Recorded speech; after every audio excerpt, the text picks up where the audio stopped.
Aling Tina, meron na bang bagong labas na fashion magazine? Malayo pa si Jermaine ay sumisigaw na ito upang tanungin ng tindera ng mga newspaper at magazine kung meron ng bagong issue sa paborito niyang babasahin. Ay Jermaine, mabutit nandito ka na.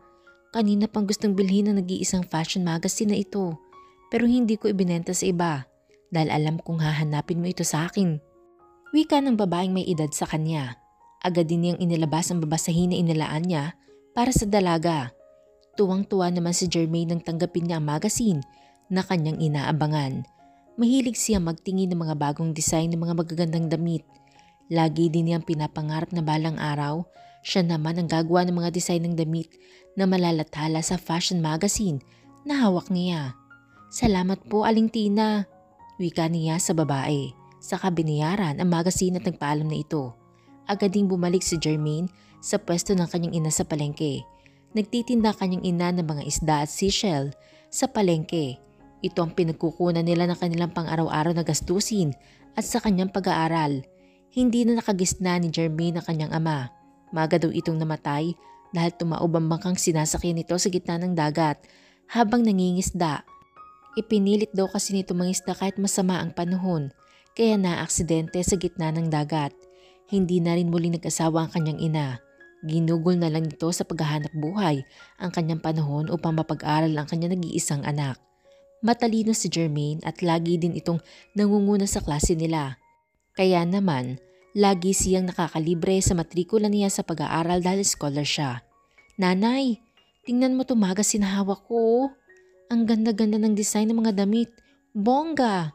Bungad niya sa kanyang ina, nabala sa pagtitinda. Naku naman Jermaine, magazine na naman ang binili mo. Paano ka makakaipon ng pera kung lagi mo na lamang inuubos sa pagbili-bili ng mga magazine na yan ha? Patalak ng kanyang ina. Habang nakapamaywang at may hawak pang pambugaw ng langaw. Nay, naku, fashion designer na ako. Naku, mas maganda pa sa mga damit na ito ang gagawin ko. At kapag nangyari yun, Nay, hindi ka na magtitinda ng isda dahil magpapahinga ka na lang sa bahay at ako na ang magbibigay sa iyo ng pera. Wika niya habang nakayakap sa binili niyang babasahin.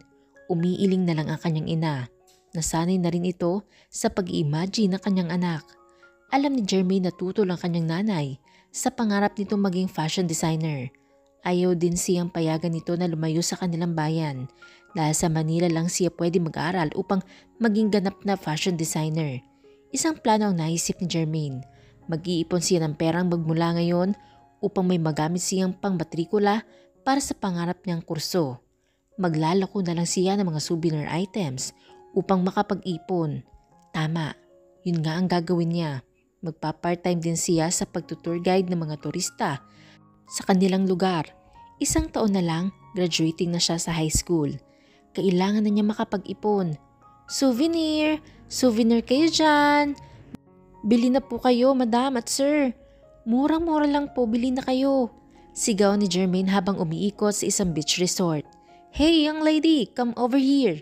Let me see that. Tawag sa kanya ng isang foreigner habang kumakaway sa kanya. Hi sir, please buy one for your beautiful wife. 1,300 pesos only sir. Wika niya sa lalaking foreigner saka iniabot ng isang bag na paninda niya. Yari ito sa pinatuyong dahon ng pandan. Siya din mismo ang gumawa ng kanyang mga paninda. Kaya malaki ang kinita niya sa araw-araw na paglalako niya ng mga ito. Do you like this honey? Tanong ng lalaki sa kanyang asawa. Saka ipinakita ang hawak nitong bag. This is so beautiful honey. Yes, I love it. Sagot naman ng babae. Isinukbit pa ng babae ang bag sa kanyang balikat upang malaman nito kung babagay nga ba sa kanya. Agad naman na binayaran ng lalaki ang bag. Hindi na rin kinuha ng lalaki ang sukli nito. Tip na lang daw niya ito dahil nagustuhan ng asawa nito ang paninda niya. Nagpasalamat naman si Jermaine dahil sa kabaitan ng mag-asawa. Lalong nagpursige si Jermaine sa pagtitinda ng mga bag na siya mismo ang gumawa. Mga handmade ito gamit ang pinatuyong dahon ng pandan. Maingat din niya itong nilagyan ng borda upang mas maging kaaya-aya ito sa paningin ng bibili. Meron din siya mga panindang pabitin. Gawa rin niya ito mula sa mga seashells na napupulot niya sa dalampasigan. Isang umaga habang namumulot siya ng mga shells sa tabing dagat, may isang grupo ng mga lalaking turista sa lugar ang biglang dumating. Isang sasakyan ang dala nila at agad na nagtatakbo ang mga ito papunta sa dalampasigan. May mangilan-ngilan na rin na nagsaswimming sa dagat ng mga sandaling yun. Karamihan ay mga dayo sa kanilang lugar at galing ang mga ito sa Manila. Nakita niyang naguunahan sa paglusong sa dagat ang mga lalaki habang malakas na sumisigaw. Tila nakawala ang mga ito sa hawla at ngayon lang nakakita ng dagat. Taga Manila siguro ang mga ito. Naitanong na lang niya sa kanyang sarili habang minamasdan ang mga lalaking naguunahan sa paglangoy. Tumingala siya sa kalangitan at nakita niya mataas ang sikat ng araw. Nagdesisyon na siyang umuwi at na makapagluto na ng pananghalian nila ng kanyang ina. Baka mapagalitan na naman siya kapag umuwi ang nanay niya na wala pang nalutong pagkain. Naglakad siya sa gilid ng dagat, pabalik sa pinanggalingan nito. Madadaanan din niya ang kinaroroonan ng mga lalaki, pero binaliwala na lang niya.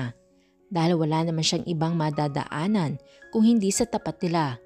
Nang makatapat na siya sa mga kalalakihan ay bigla na lang siyang sinabuyan ng tubig ng isang lalaki. Malakas siyang napatili dahil sa sobrang gulat nang bigla na lang itong mabasa ng tubig dagat. Nagtawanan ng mga lalaking may gawa sa kanya. Niyaya din siya maligo ng mga ito at umahon pa ang isa upang hilahin siya sa tubig. "Halika na miss, samahan mo na muna kami dito," wika sa kanya ng isang lalaki. Nagpumiglas naman si Jermaine sa pagkakahawak sa kanya ng lalaki. "Bitawan mo ko, bastos!" Pasinghal na sigaw niya sa lalaki habang nagpupumiglas. Natapon din sa tubig ang laman ng plastik na dala-dala niya, may laman ng mga empty seashells. Parang gusto niyang umiyak dahil sa panghihinayang sa oras na iginugol niya para makaipon lang ng mga shells. Agad na tinadyakan ni Jermaine ang lalaki sa gitna nito, kaya nabitawan siya ng lalaki. Agad naman siyang tumakbo palayo sa mga lalaki habang takot na takot sa mga ito. Nagtawa na naman ang mga kalalakihan dahil sa ginawa ng isang babae sa kaibigan nila. Nagpustahan kasi ang mga ito na kung madadala nila sa gitna ng dagat ang dalaga ay manlilibre ang isa. "Ouch, that bitch!" Nanggigigil na wika ng binatang tinadyakan ni Jermaine sa balls nito. "Mukhang napasama ata ng pagsipa sa iyo ang babaeng yun, bro. Baka mabaog ka na yan," wika ng isang kaibigan nito. Tawa na naman ng ibang kasamahan dahil sa sinabi ng isa. "Shut up!" Inis na saway ng binata sa kanyang mga kaibigan habang patuloy pa rin na hinahawakan ang kanyang gitna. Tumulo din ang kanyang pawis dahil sa sakit na kanyang iniinda. "Kapag nakita ko ulit ang babaeng yun, humanda siya sa akin." Galit na pagkakasabi ng binata. Nanlilisik din ang kanyang mga mata sa labis na galit. Wala pa ni isang babae ang gumawa sa kanya ng ganoon. Ngunit ang isang probinsyanang hindi niya kilala ang unang nakapanakit sa kanya. Hindi siya makakapayag na hindi siya makakaganti sa babaeng yun. Lintik lang ang walang ganti. Hapon na nang matapos si Jermaine sa kanyang paggawa ng kanyang mga arlin. Kailangan pa niyang bumalik sa resort upang makapagtinda. Sayang din kasi ang kikitain niya kung liliban siya sa pagtitinda. Malaki na rin ang kanyang naipon, pero gusto pa rin niyang dagdagan ito dahil sa susunod na buwan graduation na nila. Malapit na siyang umalis upang mag-aral sa Manila. Kagaya ng nakaugalian, malakas naman na sumisigaw si Jermaine upang ialok ang kanyang mga paninda sa mga turista sa lugar. "Souvenir! Souvenir kayo dyan!" Sigaw nito habang naglalakad sa gilid ng dalampasigan kung saan maraming tao ang nakatambay. Napakarami din mga turista na naliligo sa dagat. Masaya namang nagiinuman ng isang grupo ng kalalakihan sa isang table malapit sa dagat. Napansin ng isa ang dalagang naglalakad at maraming hawak na paninda. "Bro, di ba siya yung babaeng kaninang umaga na sumipa sa alaga mo?" Tanong ng isang binata sa katabi nitong lalaki. Dahan-dahan namang lumingon ang lalaki sa bandang likod nito upang tingnan ang itinuturo ng kaibigan niya. Ganon na lang ang panlalaki ng mga mata niya nang makilala ang babae. "Siya nga yan." "Humanda siya sa akin," wika nito sabay tayo't malalaki ang hakbang niyang lumapit sa dalagang nagtitinda. Masiya si Jermaine nang makabenta na naman ulit siya ng isang bag na paninda.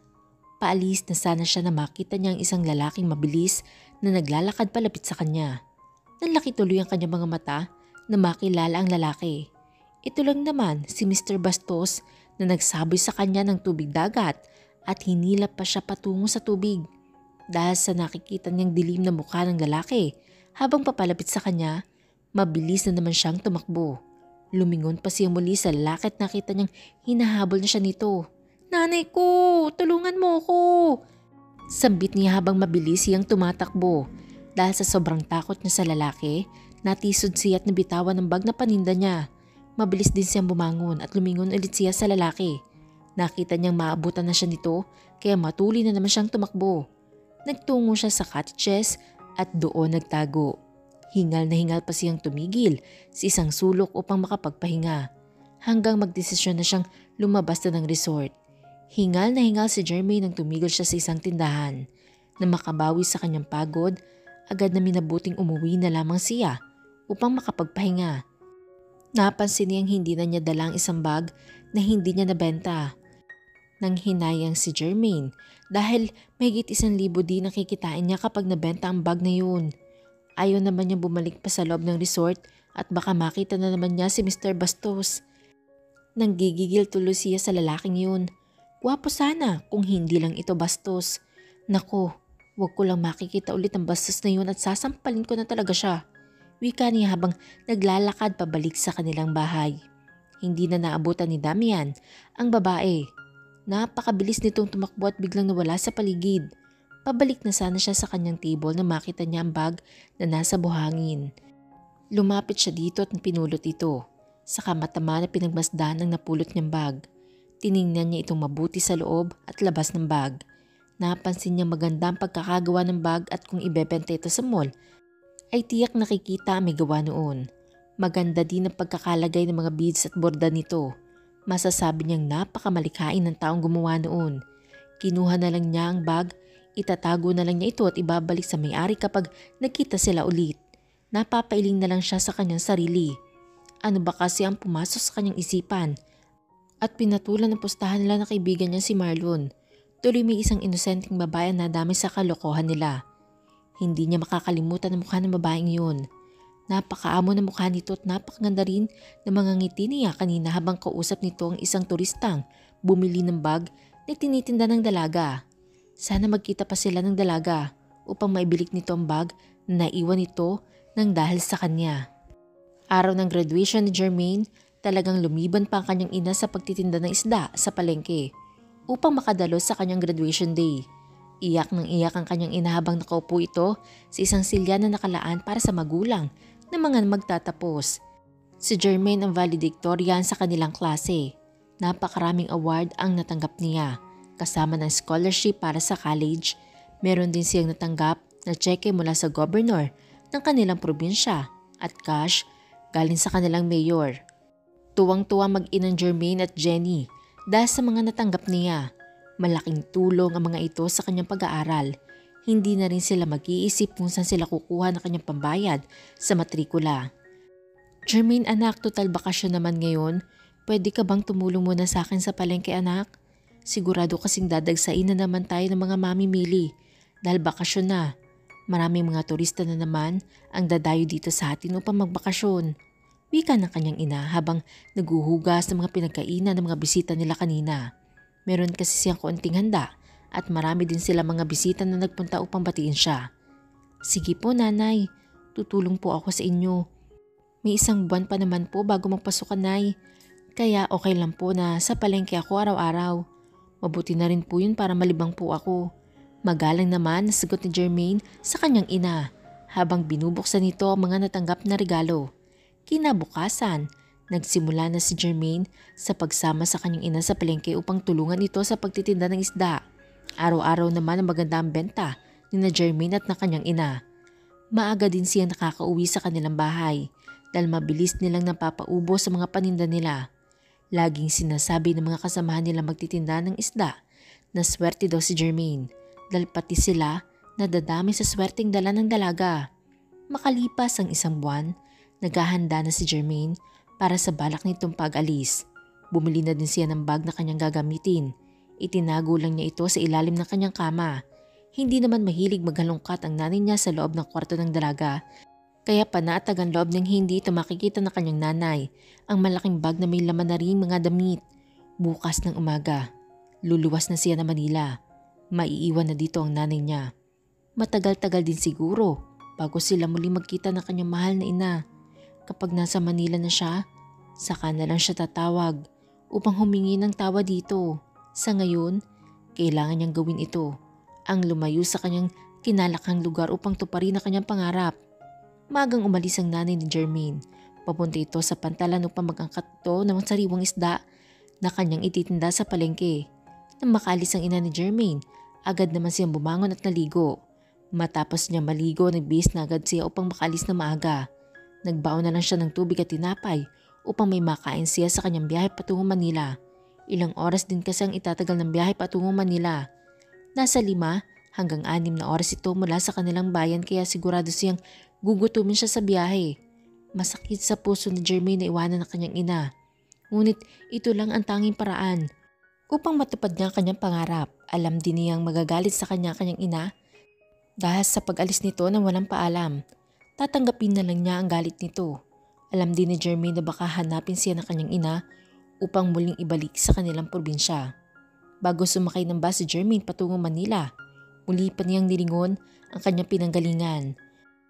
Parang ang hirap para sa kanya na iwanan ang lugar kung saan siya lumaki at nagkaisip. Hindi rin maiwasan ni Jermaine na hindi mapaluha dahil sa bigat ng kanyang dibdib. Sumakay ng bus si Jermaine, baon ng pag-asa. Pag-asa na magiging maganda kanyang kinabukasan at maiahon sa kahirapan ng kanyang mahal na ina. Dasal na lamang ng dalaga ay ang gabayan siya ng Panginoong Diyos sa lahat ng oras sa kanyang buhay. Upang makaya niyang harapin ang buhay na mag-isa sa isang lugar na hindi pa niya nararating sa buong buhay niya. Tanghali na makarating sa Manila si Jermaine. Agad siyang bumaba ng bus. Pagdating nito sa terminal, parang naninibago ang paningin ni Jermaine. Para siyang nasisilaw sa liwanag at nananakit ang mga mata niya sa buong paligid na makababa na siya sa bus na kanyang sinakyan. Ilang beses pa niyang kinusot-kusot ang kanyang mga mata upang masanay sa bagong kapaligiran na kinasadlakan niya. Agad niyang inilabas ang kanyang cellphone na keypad upang tawagan ang kanyang tita Joy, ang nakatatan ng kapatid ng kanyang ina na namasukan bilang kasambahay sa Manila. Matandang dalaga ito. Hindi na nakapag-asawa dahil sa kanyang trabaho na mag-alaga ng bata. Hanggang lumaki ang alaga nito, hindi na rin siya pinayagan na umalis ng kanyang amo. Kaya walang sariling pamilya ang kanyang tita. Abala sa pagluluto, si Manang Joy nang biglang may tumawag sa kanyang cellphone. Agad naman niya itong sinagot dahil nakita niya ang pamangkin nito tumatawag sa kanya. Namimiss na rin niya ang kanyang napakalambing na pamangkin. Ilang taon na din ang lumipas nung huling makita ni Joy ang kanyang pamangkin. "Hello Jermaine, kumusta ka na anak?" Puno ng pananabik na sagot niya sa tawag ng kanyang pamangkin. "Tita, pwede mo po ba akong sunduin dito sa bus terminal? Kararating ko lang po tita at wala po akong ibang alam na pupuntahan. Please tita." Agad na kinabahan si Joy dahil sa narinig niyang sinabi ni Jermaine sa kanya. Nabitawan din ito ang sandok na pinansasandok niya ng ulam. "Jermaine, huwag mo nga akong pinagdoloko na bata ka. Paano ka naman makakarating dito sa Manila? Ayaw na ayaw ng nanay mo na paalasin ka sa bayan natin." Sambit nito sa pamangkin habang malakas ang kaba ng kanyang dibdib. "Tita, hindi po kita niloloko. Totoo pong nandito ako sa Manila dahil tumakas po ako kay nanay." Muling saad ni Jermaine. Kaya naman nagmadaling nagbihis si Joy. Ibinili na lang niya ang kanyang niluluto sa isang kasama nito sa bahay na pinaglilingkuran niya. "Lina, ikaw na muna magtuloy nito mga niluluto ko. Susunduin ko lang sandali ang pamangkin ko sa terminal ng bus dahil lumuwas daw na mag-isa." Paalam ni Joy sa kasama niyang kasambahay. "Sige Manang, bilisan mo at para makakain na tayo agad." Pahabol naman ni Lina habang hinahalo ang nilagang baboy na nakasalang sa kaserola. Agad na sumakay si Joy ng taxi. Buti na lang at meron agad dumaan sa harapan ng bahay na pinaglilingkuran niya. Agad naman siyang nagpahatid sa terminal ng bus sa driver ng taxi. Pagdating sa terminal ng bus ay agad na hinanap ni Joy ang kanyang pamangkin. Natagpuan niya ito na nakaupo sa gilid ng pader habang kumakain ng tinapay. Parang hinihiwa naman ang dibdib ni Joy dahil sa awa niya sa kanyang pamangkin na basta na lang umupo sa isang gilid habang naghihintay sa kanya. "Jermaine, ako naman na bata ka. Bakit ba bigla ng pagluwas mo? Hindi mo man lang itinawag sa akin na mas maaga." Sermon pa niya kay Jermaine habang hinihilang kamay nito upang maipatayo. Hindi na nakapagpigil pa si Joy at pumatak ng kanyang luha habang yakap-yakap ang kanyang pamangkin. Pasensya na tita, tumakas lang po kasi ako kay nanay. Ayaw po kasi niyo akong payagan na dito mag-aral ng college. Kaya ko po naisipan na umalis ng walang paalam. Sagot niya sa kanyang tita at mababakas din sa mukha ni Jermaine ang lungkot. Hala sige, ano pa magagawa ko, nandito ka na. Tayo na at iuwi muna kita sa bahay ng amo ko. Mabuti na lang at nasa ibang bansa pa ngayon, kaya pwede kang tumira doon pansamantala. Wika ni Joy habang hawak sa kamay ang kanyang pamangkin. Muling nagabang ng taxi si Joy upang makauwi na sa kanila kagad sa mansyon ng mga Monte Carlo. Nakatanaw lang sa bintana si Jermaine habang sakay ng taxi kasama ang kanyang tita Joy. Nagaganda siya sa bagong tanawin na nakikita niya dahil walang ganoon sa kanilang probinsya. Nang pumasok sa isang village ang taxi, ay namangha naman si Jermaine dahil sa napakalaki ng mga bahay na kanyang nadaraanan. Talagang puro mayayaman lang ang nakatira sa lugar na iyon at sigurado siyang mga sikat na tao sa lipunan. Pagdating nila sa tapat ng gate ng isang malaking bahay, ay agad na nagbayad si Joy bago sila bumaba ng taxi. Nakanganga pa si Jermaine habang nakatingin sa napakalaking bahay na pinaglilingkuran ng kanyang tita Joy. Agad naman bumuka sa maliit na gate at pinapasok sila ng gwardya na nagbabantay sa loob. Pagpasok ng mansyon, iginala pa ni Jermaine ang kanyang paningin sa napakalawak na sala. Napakaganda naman talaga nito at ang mga gamit sa loob ay alam niyang lahat ay mamahalin. Bilisan mo Jermaine, kanina pa tayo hinihintay para sa tanghalian. Pagtawag sa kanya ng kanyang tita, kaya nabaling sa kanyang tita ang kanyang paningin. Agad namang sumunod si Jermaine sa kanyang tita papunta sa kusina. Halika, dito ka maupo. Kumain ka muna bago ka magpahinga.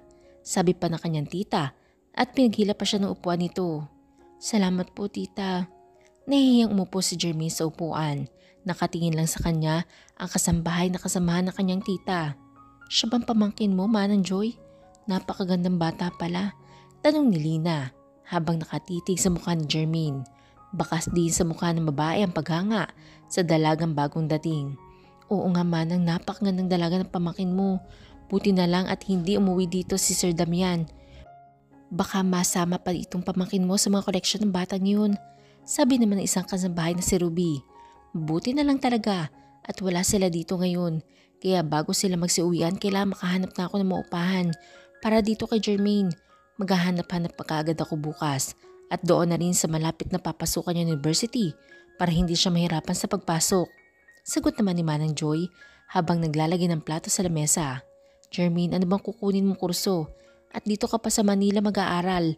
Ang mahal-mahal kaya ng mga bilihin dito. Baka hindi makayanan ng nanay mo.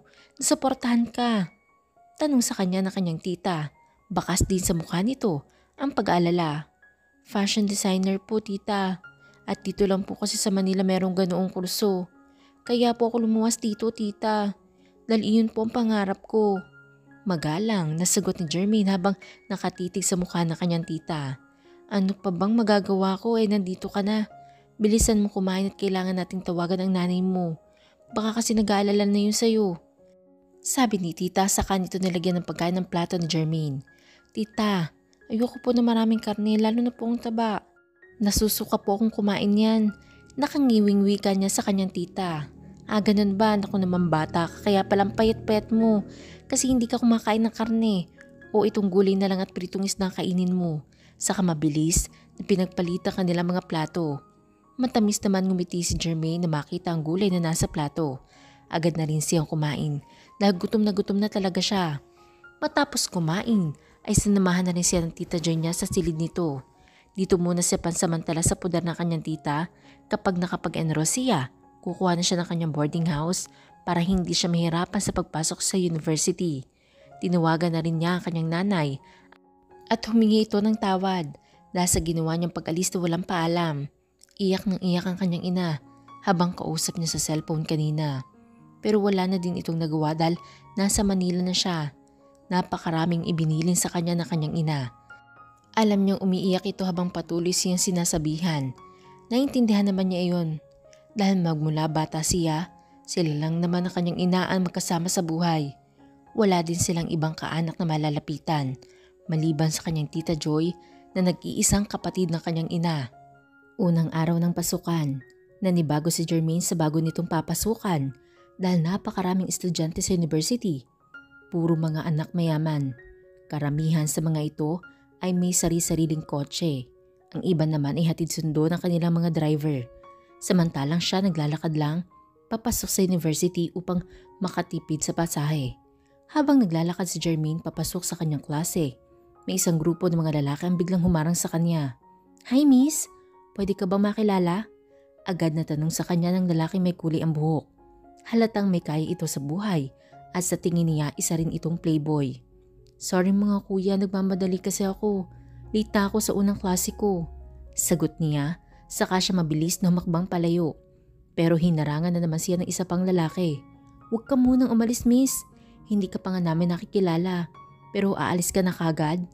Maangas na wika sa kanya ng lalaki habang nakabuka ang dalawang kamay upang harangan ang kanyang daraanan. "Pasensya na kuya, nagmamadali talaga ako." Sagot niya sa lalaki habang kinakabahan. Ngayon niya naisip na baka kung anong gawin sa kanya ng mga lalaking to. Nagtawanan lang ang apat na lalaki. Tila natutuwa talaga mga ito sa kanilang ginagawa. "Ikaw pa lang ang babaeng tumanggi makipagkilala sa amin. Alam mo ba ang ginagawa namin sa mga hindi nagbibigay galang sa amin, ha?" Malakas na sigaw ng lalaking maangas. Isang binata ang pababa sa kanyang kotse ang biglang natigilan. Nasa narinig nito malakas na pagsigaw ng isang lalaki. Agad niyang iginala ang kanyang paningin at nakita niya ang isang grupo ng mga lalaking pinaikutan ng isang babaeng takot na takot. Mabilis siyang naglakad at nilapitan ng mga ito. Isa kasi sa pinakaayaw niya ay ang makakita siya ng babaeng binabastos. Naalala kasi niya ang kanyang kapatid na babae. "Hoy! Anong ginagawa niyo sa kanya?" Malakas ang boses na tanong niya sa mga lalaki. "Sino ka naman, napakalamero? Umalis ka dito kung ayaw mong samain sa amin." Mayabang na sagot sa kanya ng lalaking kulay gray ang buhok. Akala mo napakagwapo nito sa kulay na kanyang napili upang ikulay sa buhok nito. "Umalis ka na miss, ako nang bahala sa kanila." Utos ng lalaking bagong dating kay Jermaine. Agad namang umalis si Jermaine at patakbong lumayo sa mga lalaki. Mabilis siyang pumasok sa loob ng university. Dahil ilang minuto na lang ay magsisimula na ang kanyang unang klase. Hingal na hingal pa siyang naupo sa isang bakanting upuan. Hindi pa siya halos nakakapahinga na pumasok ang kanilang professor. Labasan na nila Jermaine kaya nagmadali na siya maglakad palabas ng university. Nakakasalubong niya isa niyang roommate na si Hart Rivas. Marketing ang kinukuha niya. Kaya magkaiba kami ng klase. "Jermaine, pauwi ka na ba? Pwedeng sabay na tayo para meron ako kasama maglakad pabalik sa boarding house."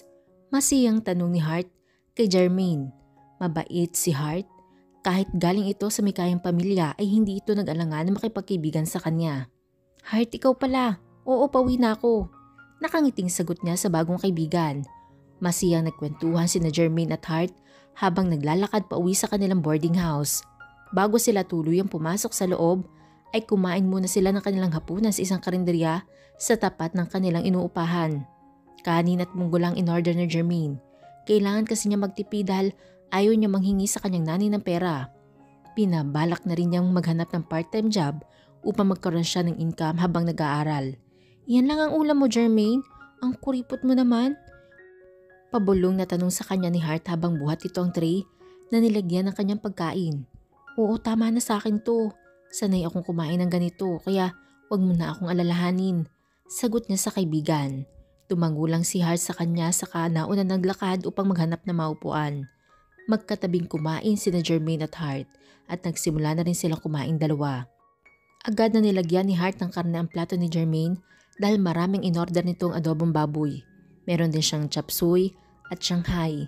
Nagulat naman si Jermaine dahil sa ginawa ng kanyang kaibigan. "Naku Hart, salamat pero hindi ako kumakain ng taba ng baboy." Wika niya sa kaibigan habang nakatingin siya dito. "Ha? Bakit? Ang sarap-sarap kaya ng karne. Ikaw lang ata nakilala kong ayaw sa karne." Sagot ng kanyang kaibigan sabay kamot sa ulo nito. "Kumakain naman ako pero kaunti lang tapos gusto ko yung laman lang. Nasusuka kasi ako kapag nakakain ng taba." Ani niya habang nakayuko. Bigla kasi siyang nahiya sa kanyang kaibigan baka sabihin nito na napaka-arte niya. "Eto na lang chopsy ang tikman mo kung ayaw mo ng karne. Parang gusto ko na rin iwasan ng karne. Baka maging kagaya kita ka-sexy."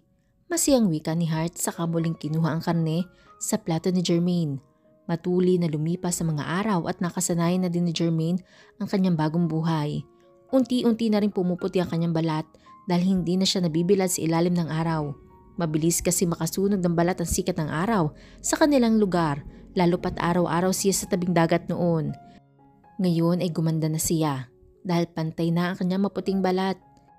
Lagi magkasama sina Jermaine at Hart sa pagpasok na noon din kapag labasan na nila. Lalo pa silang napalapit sa isa't isa at lagi ding tinutulungan ni Jermaine si Hart sa kanyang mga aralin. Labasan na naman nila Jermaine at medyo maaga siya ngayon dahil wala ang prof nila sa panghuling subject. Kaya naupo na lang siya sa isang bench habang tinatapos ang kanyang sketch fashion designing upang hindi siya mainip sa paghihintay kay Hart na lumabas mula sa klase nito. Matatapos na siya sa kanyang sketch nang bigla may nagsalita sa kanyang likuran. "That is so beautiful. Magaling ka pala mag-sketch." Narinig niyang boses ng isang lalaki mula sa kanyang likuran. Napatigal si Jermaine sa kanyang ginagawa. Saka nilingon ang tao nagsalita. Nagtataka din siya kung sino ito dahil parang narinig na niya ang boses ng lalaking dati pa. "Hi, I'm Nico and you are?" Pakilala ng lalaki sa kanya sabay lahad ng binata ang kanyang kamay. Jermaine." Matipid ng pakilala ni Jermaine sa binata. Saka tinanggap ang pakikipagkamay nito. Hindi maintindihan ni Jermaine kung bakit parang ang gaan ng pakaramdam niya sa binata. Parang matagal na nitong kakilala ang binata. Ang pagdadaop ng kanilang mga palad ay parang merong dumaloy na kung ano sa kanyang buong pagkatao. "Jermaine, very nice name. May pangalan ka na malapit sa aking buhay." Wika ng binata. Saka muling ibinalik ang kamay sa loob ng kanyang bulsa. "Diba ikaw yung tumulong sa akin noon para makalayo sa mga bumabasta sa akin?" Tanong ni Jermaine sa binata. Bigla niya kasing naalala kung saan niya unang nakita ang binata. "Yeah?" Matipid ang sagot ng binata habang nakatitig sa kanya. "Anong course mo, Jermaine?" Tanong sa kanya ng binata. Malumani itong magsalita at mukha naman itong mabait kaya hindi na nag-alangan si Jermaine na sumagot. "Bachelor of Design and Fashion." Sagot niya na may kasamang ngiti. "Impressive." Nakangiting wika ng binata. "Are you free? Can I invite you to have a snack? So that we can get to know each other." Paanyaya sa kanya ng binata habang nakangiti. "Hinihintay ko kasi ang kaibigan ko. Next time na lang siguro. Palabas na rin yun." Sagot niya sabay tingin sa kanyang suot na relo. "Hintayin na lang natin ang friend mo. Saka tayo umalis para makilala ko rin siya." Muling sabi ni Nico. Kaya hindi na lang tumanggi si Jermaine. Parang merong nagtutulak sa kanya na sumama sa binata. Hindi niya alam pero pakiramdam niya ayaw na niya mawalay sa binatang yun lang niya nakita. "Jermaine!" Malakas na pagtawag ni Hart sa pangalan ni Jermaine. Agad naman na lumingon ang dalaga sabay kaway sa kanyang kamay. "Hart!" Bulalas ni Jermaine at agad na niyakap ang kanyang kaibigan. Bigla namang natigilan si Nico dahil sa pagdating ng dalaga. Nakatingin lang siya sa dalawang dalaga na masiya nag-uusap. "Nico, siya nga palang kaibigan ko si Hart." "Hart, si Nico. Bago kong kakilala." Pakilala ni Jermaine sa dalawa. Parang namagneto naman ang mga mata ng dalawa sa kanyang harapan. Nagtitigan na kasi silang dalawa at hindi na gumalaw. Malakas niyang tumikim upang basagi ng katahimikan sa kanyang paligid. Upang gisingin na rin ang dalawang kasama niya na tuluyan na yata naging tuod. Hi, Hart?" Nauutal na pagbati ni Nico sa dalaga habang nakatitig pa rin ito sa mukha ng dalaga. "Hello?" Nahihiyang sagot ni Hart habang ang kanyang dibdib ay parang tinatahip sa lakas ng kaba niya. Hanggang sa muling nagsalita si Jermaine dahil parang naumid na pareho ang dalawa niyang kasama. "Nico, di ba sabi mo magmemeryenda tayo? Tayo na. Para makauwi din kami agad na maaga ni Hart. Maglalaba pa kasi ako ng aking damit kaya kailangan ko makauwi na maaga." Wika ni Jermaine habang napapailing. Hindi niya inaasahan na magkakaroon ng interes na Hart at Nico sa isa't isa. Kahit hindi nila aminin sa kanya, ay alam niyang na love at first sight ang mga ito. Kung sa bagay nga naman sila dahil pareho naman silang galing sa may kayang pamilya. Dinala sila ni Nico sa isang mamahalin na cafe. Nahihiya pa si Jermaine na pumasok dahil hindi pa siya nakakapasok sa ganoong kaklas na cafe hanggang karinderya lang siya turo-turo. Wala din siyang alam na orderan sa cafe maliban sa kape. "Jermaine, what do you like to eat?" Tanong sa kanya ni Nico habang binubuklat ang menu. "Ha? Ikaw na lang ang bahala. Sa totoo lang, ngayon lang ako nakapasok sa ganitong kainan. Nakakahiya. Sana hindi na lang pala ako sumama. Nakangiwing sagot ni Jermaine sa binata. Mahinang tawa lang ang itinugon sa kanya ng binata. Hindi alam ni Nico kung bakit napakalapit ang loob niya sa dalaga. Aaminin niyang hindi katulad ni Jermaine ang gugustuhin niya. Ngunit merong nagtutulak sa kanya upang kilalanin niya ito.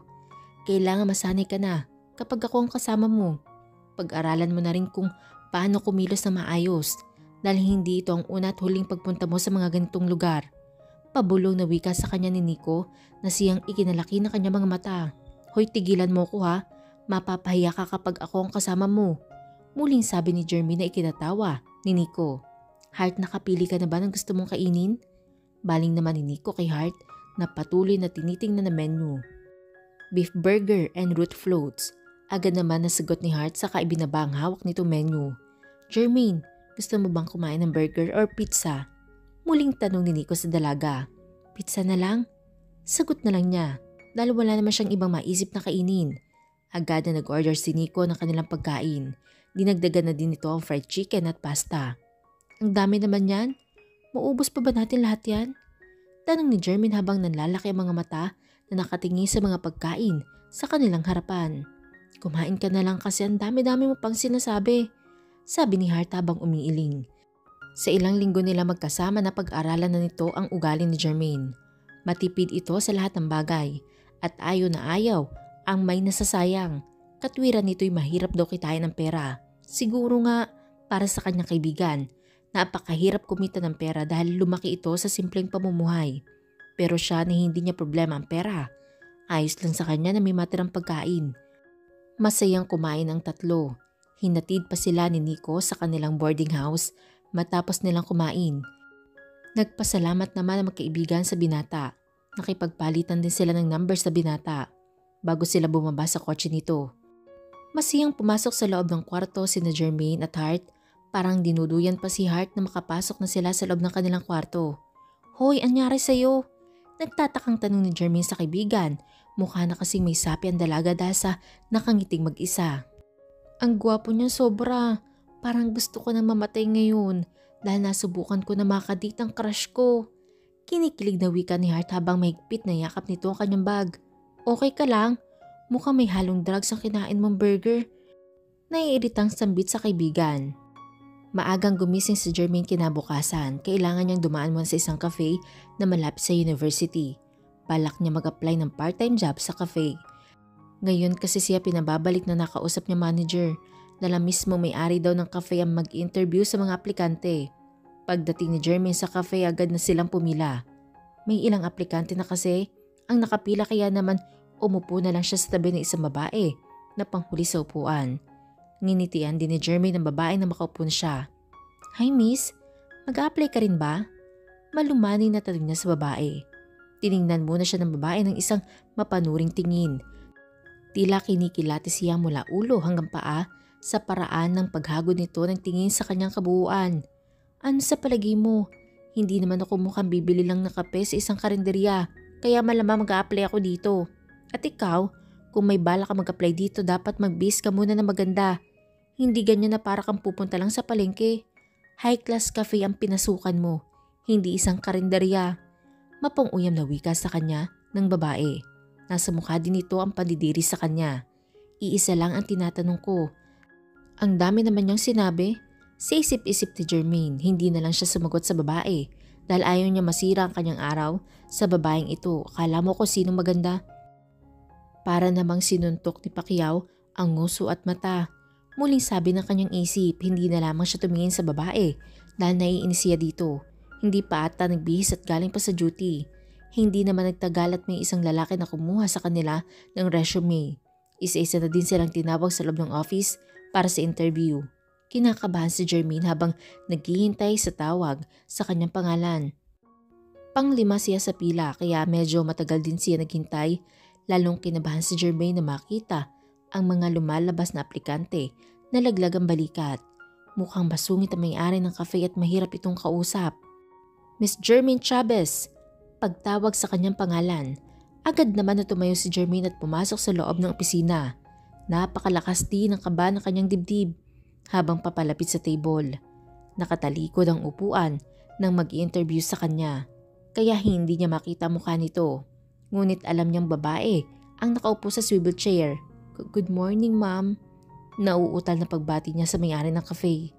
Parang gusto na niyang ipikit ang kanyang mga mata dahil sa takot sa taong hindi pa niya nakikita mukha. Anyari sa mukha mo? Biglang nag-angat na mukha si Jermaine dahil sa pamilyar na boses na kanyang narinig. Hindi siya maaaring magkamali, kakilala niya may-ari ng boses na yun. Heart? Anong ginagawa mo dito?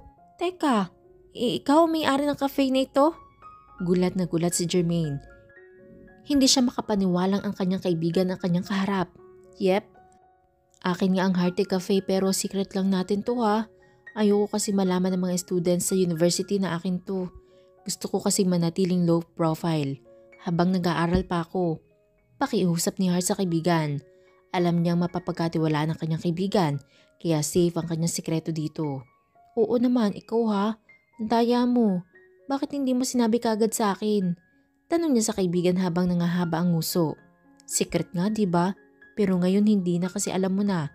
Tsaka tanggap ka na at pwede ka na magsimula ngayon din. Nakangiting wika ni Hart sa kanyang kaibigan. Malakas naman na tumilis si Jermaine sa kaniyakap ang kanyang kaibigan. Thank you talaga. Malakas na wika niya habang yakap-yakap ang kanyang kaibigan. But in one condition. Muling saad ni Hart kay Jermaine. Ano yun? Wika niya habang nakatingin sa mukha ni Hart. Huwag mo akong tatawagin na ma'am. At kung may magtanong sa'yo kung sino may-ari ng cafe, sabihin mo hindi mo kakilala. Maliwanag? Tuloy-tuloy na wika ni Hart sa kaibigan. Yes, ma'am. Pabirong sagot ni Jermaine. Okay, you're fired. Sagot naman ni Hart. Uy, ito naman, hindi na mabiro. Nakasimangot na wika ni Jermaine sa kanyang kaibigan. Hindi naman nagtagal ang pag-uusap ng magkaibigan. Dahil pareho silang may pasok, pagkatapos ng klase ni Jermaine ay agad na siya nagtungo sa Hearty Cafe.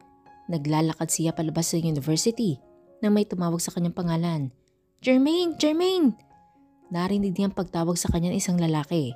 Agad naman na tumigil si Jermaine sa paglalakad upang lingunin ang lalaking tumawag sa kanya. Nico, ikaw pala. May kailangan ka ba? Tanong niya sa binata na hinihingal dahil sa pagtakbo nito. Yeah! Sagot nito sa kahuminga na malalim dahil sa pagod. Ano bang sasabihin mo, talagang hinabol mo pa ako? Pwede mo naman akong i-text o kaya tawagan na lang, napagod ka patuloy. Tanong niya na may pagtataka. Kasi makikiusap sana ako sa iyo na kung pwede samahan mo ko sa isang party. Wala kasi akong kasama pupunta. Since na magkibigan naman tayo kaya ikaw na lang ang isasama ko. Pakiusap ni Nico kay Jermaine. San ba yan at kailan? Baka may trabaho ko noon. Wika naman ni Jermaine. Saturday night, 8 p.m. sharp. Sagot ni Nico sa dalaga. San ba kasi ang party na yan? Baka naman puro mayayaman ang mga nandun. Naku, nakakahiya. Wala din akong damit na pwedeng isuot sa mga ganyan na okasyon. Wag na lang. Baka pagtawanan lang ako doon. Nanlalaki ang mga mata ni Jermaine habang nagsasalita. Hindi pa siya nakakadalo sa mga ganoon na pagtitipon sa buong buhay niya. Kaya natatakot siya mapahiya lamang doon. Don't worry, ako ang bahala sa isusuot mo at ganoon din sa mag-aayos sa'yo. Sunduin na lang kita 1 hour before. Muling sabi ni Nico sa dalaga. Magpapaalam muna ako sa boss ko, baka matanggal ako sa trabaho kapag hindi ako pumasok ng walang paalam. Sabi na lang ni Jermaine saka nagpaalam sa kaibigan. Pagdating ni Jermaine sa cafe ay agad na siyang pumasok sa dressing room upang magpalit ng kanyang damit. Isinuot niya ang uniform ng Hearty Cafe staff. Isang 3/4 sleeve blouse with black collar paired with black pencil cut skirt. Bumagay kay Jermaine ang kanyang uniform. Kitang-kita magandang hubog ng kanyang katawan dahil sa damit na suot nito. Iniligay din niya ang kanyang name tag sa kaliwang bahagi ng kanyang dibdib. Agad na itinurn over ng kapalitan niyang cashier ang kaha. Ipinaliwanag din sa kanya ang mga dapat niyang gawin. Nagpasalamat pa siya sa babae. Mukhang mabait naman ang cashier. Alam niyang mapapagkatiwalaan din ang babae. Miss Jem, bigkas ng isang lalaki sa kanyang name tag. Nico, anong ginagawa mo dito? Gulat na tanong ni Jermaine sa kaibigan na binata. Magkakape.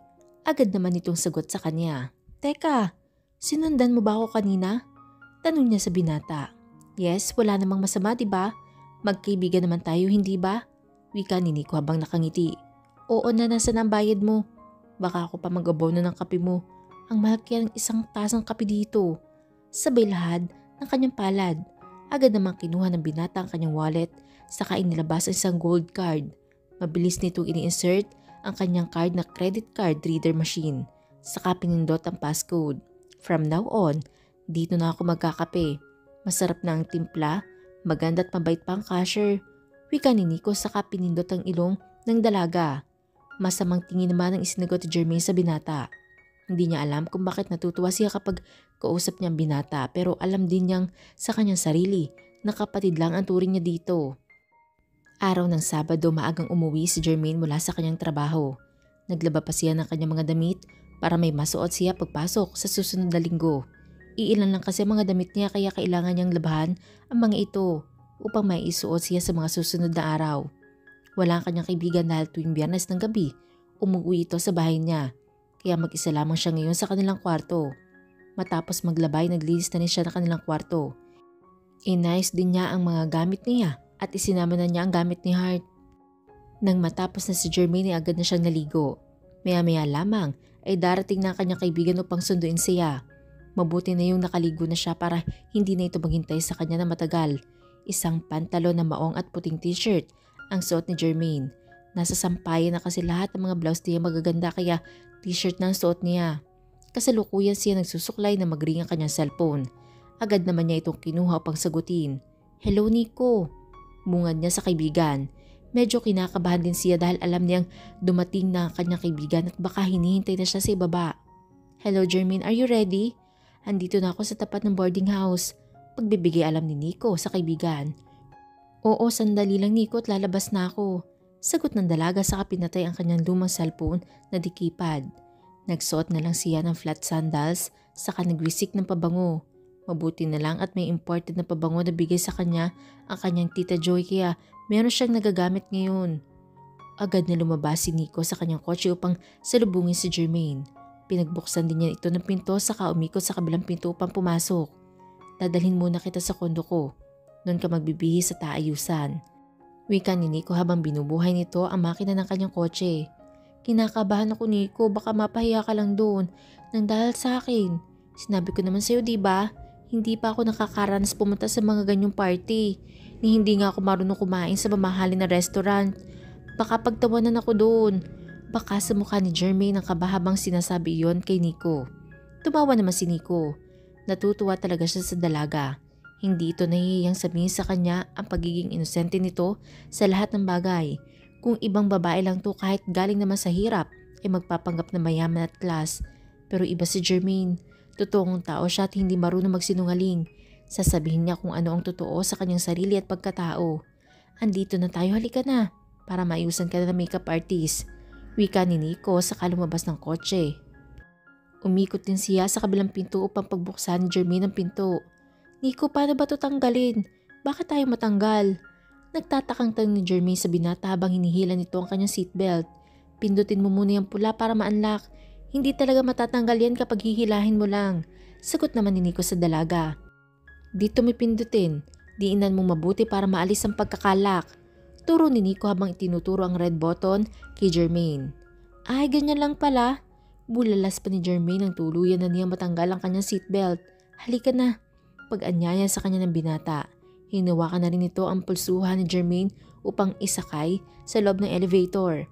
Pagdating nila sa top floor ay agad din silang lumabas sa elevator saka nagtungo sa pinto ng penthouse ng binata. Agad din binuksan ni Nico ang pinto ng kanyang penthouse upang makapasok silang dalawa. Wow! Ang ganda-ganda naman ng bahay ninyo. Ang linis-linis at ang bango-bango. Naku Nico, baka pagalitan ka ng nanay mo kapag nalaman niyang nagdala ka ng mahirap dito. Wika ni Jermaine ang lalaki din na matanto sa takot. Ano ka ba Jermaine? Huwag mo nga masyadong dinadawan ng sarili mo.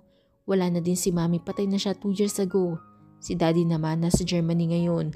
Busy sa mga negosyo na naiwan ni Mami. Sagot sa kanya ng binata. Sorry Nico. Sabi na lang ni Jermaine sa kaibigan. Sit down, tatawagin ko lang makeup artist na mag-aayos sa'yo. Wika sa kanya ni Nico. Saka siya pinaupo sa napakalambot na sofa. Ang laki-laki din ito at puting-puti pa ang kulay. Nakakahiyang upuan baka kasi madumihan. Hindi naman nagtagal at dumating na mga makeup artist na tinawagan ni Nico. Agad na hinilan isang makeup artist ang kamay ni Jermaine at dinala ito sa loob ng guest room. Ang ganda mo naman, kahit wala ka pang kayos-ayos, maganda ka na. Papuri sa kanya ng isang bakla. Anong pangalan mo? Muling tanong sa kanya ng isang makeup artist. Jermaine po. Nahihiyang sagot niya. Ang ganda naman ng name mo. Bagay na bagay sa'yo na piling pangalan ng nanay mo para sa'yo. Kinikilig na wika ng bakla. Ipikit mo lang ang mga mata mo at magpahinga. Kami na ang bahala sa'yo. Sabi pa ng bakla sa kanya kaya naman ipinikit na lang niya ang kanyang mga mata upang mag-relax din siya. Hindi na namalay ni Jermaine ang ginawa sa kanya ng dalawang bakla. Nang gisingin siya ng mga ito tapos na siyang ayusan. Pinatayo na siya ngayon upang isuot sa kanyang dress na binili ni Nico para sa kanya. Isang pink evening gown ang ipinasuot sa kanya ng kanyang mga makeup artist. Parang sinukat din sa katawan niya ang gown dahil tama lang ito sa kanya. Napakaganda ng fit nito at tama lang din ang haba. Hindi niya maaapakan kapag naglakad siya. Marunong ka ba maglakad gamit ang stilettos? Tanong sa kanya isang bakla habang pinapakita sa kanyang hawak nito stilettos na napakataas ng heels. Hindi po, wala bang mas mababa dyan? Baka naman matapilok ako kapag yan ang sinuot ko. Sagot ni Jermaine kaya muling ibinalik ng bakla ang stiletto sa loob ng kahon at binuksan ng isa pa. O itong sandals na lang, hindi ka na matatapilok dito kasi malapad ang takong nito. Pabirong wika ng bakla sa kanya habang inilalagay sa paa niya ang kulay puting sandals. Hayan, bagay! Tumayo ka at subukan mo maglakad-lakad para masanay ang paa mo at hindi ka maalangan mamaya. Wika ng isang bakla. Sinunod naman ni Jermaine ang sinabi ng bakla at naglakad-lakad siya paikot sa loob ng kwarto. Relax, Jermaine. Huwag mo ring ilagay ang kamay mo sa likod mo. Heto ang hawakan mo para hindi mo pinasasalikop ang mga kamay mo. Remember, dadalo ka sa isang eleganteng party. Lahat ng dadalo doon ay mga socialite, mga kilalang tao sa gobyerno at negosyo. Meron din mga celebrities kaya kailangan mo makibagi sa kanila. Hindi rin lahat ng mga dadalo doon ay makikiparty lang dahil nagpupunta sila doon upang kilatisin ng isang tao. Agad naman na kinuha ni Jermaine ang purse na ibinigay sa kanya ng kanyang makeup artist. Ayan, ready ka na. Kinikilig na wika ng isang makeup artist. Pinaharap siya sa isang salamin at ganoon na lamang ang pagkagulat niya sa kanyang bagong anyo. Halos hindi na niya makilala ang kanyang sarili dahil parang ibang tao na nakikita niya sa harap ng salamin. Ang ganda-ganda mo talaga, Jermaine. Siguradong maraming lalaki ang tutulo ang laway kapag nakita ka mamaya. Wika ng isa. Saka siya hinila palabas. Sandali yung bag ko. Pigil niya sa dalawa. Hindi mo pwedeng dalhin ang bag mo doon. Ang hawak mong purse ang gamitin mo, Jermaine. Wika sa kanya ng isang makeup artist. Sige po, ililipat ko na lang mga gamit ko. Sagot niya sa dalawa. Naiinip na sa paghihintay si Nico sa paglabas ni Jermaine. 8:00 na din ng gabi kaya kailangan na nila makalis na dalawa. Hanggang magpasya na siyang katugin ang pinto ng guest room upang madaliin ang mga ito sa loob. Ngunit biglang bumukas ang pinto at lumabas ang makeup artist. Saka inalalayan si Jermaine na makalabas ng kwarto. Natulala si Nico na makita niya si Jermaine. Napakaganda nito at talagang bagay na bagay sa dalaga ang suot nitong pink gown. Para itong modelo na nakatayo sa kanyang harapan. Sir Nico, ready na po ang inyong date. Bulala si isang makeup artist kay Nico. You are so beautiful, Jermaine. Papuri ni Nico sa dalaga. Thank you. Nahihiyang sagot ni Jermaine sa kaibigan. Let's go, sabi ni Nico sabay lahad ng kanyang palad sa harap ni Jermaine. Nakangiting tinanggap naman ng dalaga ang kamay ng binata. Saka sila magkapanabay na lumabas ng penthouse. Ibang sasakyan ang sinakyan nila. Isa na ngayong mamahali ng sports car ang minamaneho ni Nico. Pumasok sila sa isang exclusive subdivision na tila familiar kay Jermaine. Lalong kinabahan siya nang tumigil sila sa tapat ng gate na kilalang kilala niya. Walang iba kung hindi ang mansyon na pinaglilingkuran ng kanyang tita Joy. Nico, bumalik na lang tayo. Hindi ako pwedeng pumasok sa bahay na yan. Kinakabahan ng wika ni Jermaine. Natigilan naman si Nico dahil sa sinabi ni Jermaine sa kanya. Tinitigan din niya ito sa mga mata tila naghahanap ng kasagutan sa mga tanong sa kanyang isipan. Diyan kasi tatrabaho ang tita Joy ko. Ang tita ko ang mayordoma sa mansyon na yan. Baka pagalitan ako noon kapag nakita niya ako na nasa loob ng bahay ng amo niya. Kinakabahan ng wika ni Jermaine. Ngumiti lang si Nico sa kanya. Huwag kang kabahan. Ako ang bahala sa iyo. Hindi kita iiwan mag-isa, kaya ipanatag mo ang loob mo.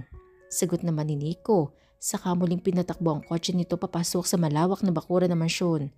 Pagdating nila sa harap ng main door ng mansyon ay may nag-aabang na rin ng mga valet driver. Kaya iniwan na ni Nico ang kotse niya sa valet. Magkahawak ang kamay ni na Jermaine at Nico na pumasok sa loob. Naglakad sila sa red carpet patungo sa loob ng mansyon.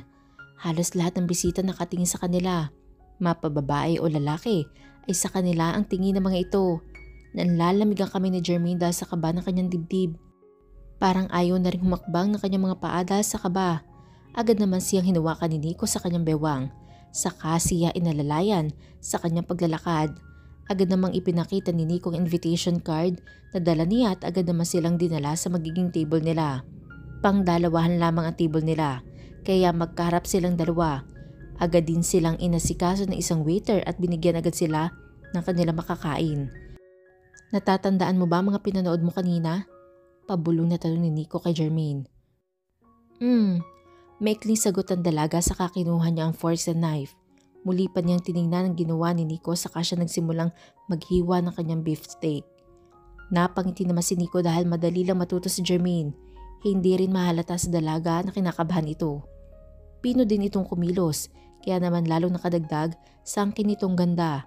Matatapos ng kumain sina Jermaine at Nico na mayroong magsalita sa stage, natuon ang atensyon ng lahat sa stage dahil pinatay din ang mga ilaw sa paligid at tanging sa stage lang maliwanag. Tahimik lang na nakinig ang lahat sa nagsasalita sa kanilang harapan hanggang sa tawagin ng star of the night na walang iba kung hindi ang mag-asawang Monte Carlo na may-ari ng Monte Carlo Enterprises.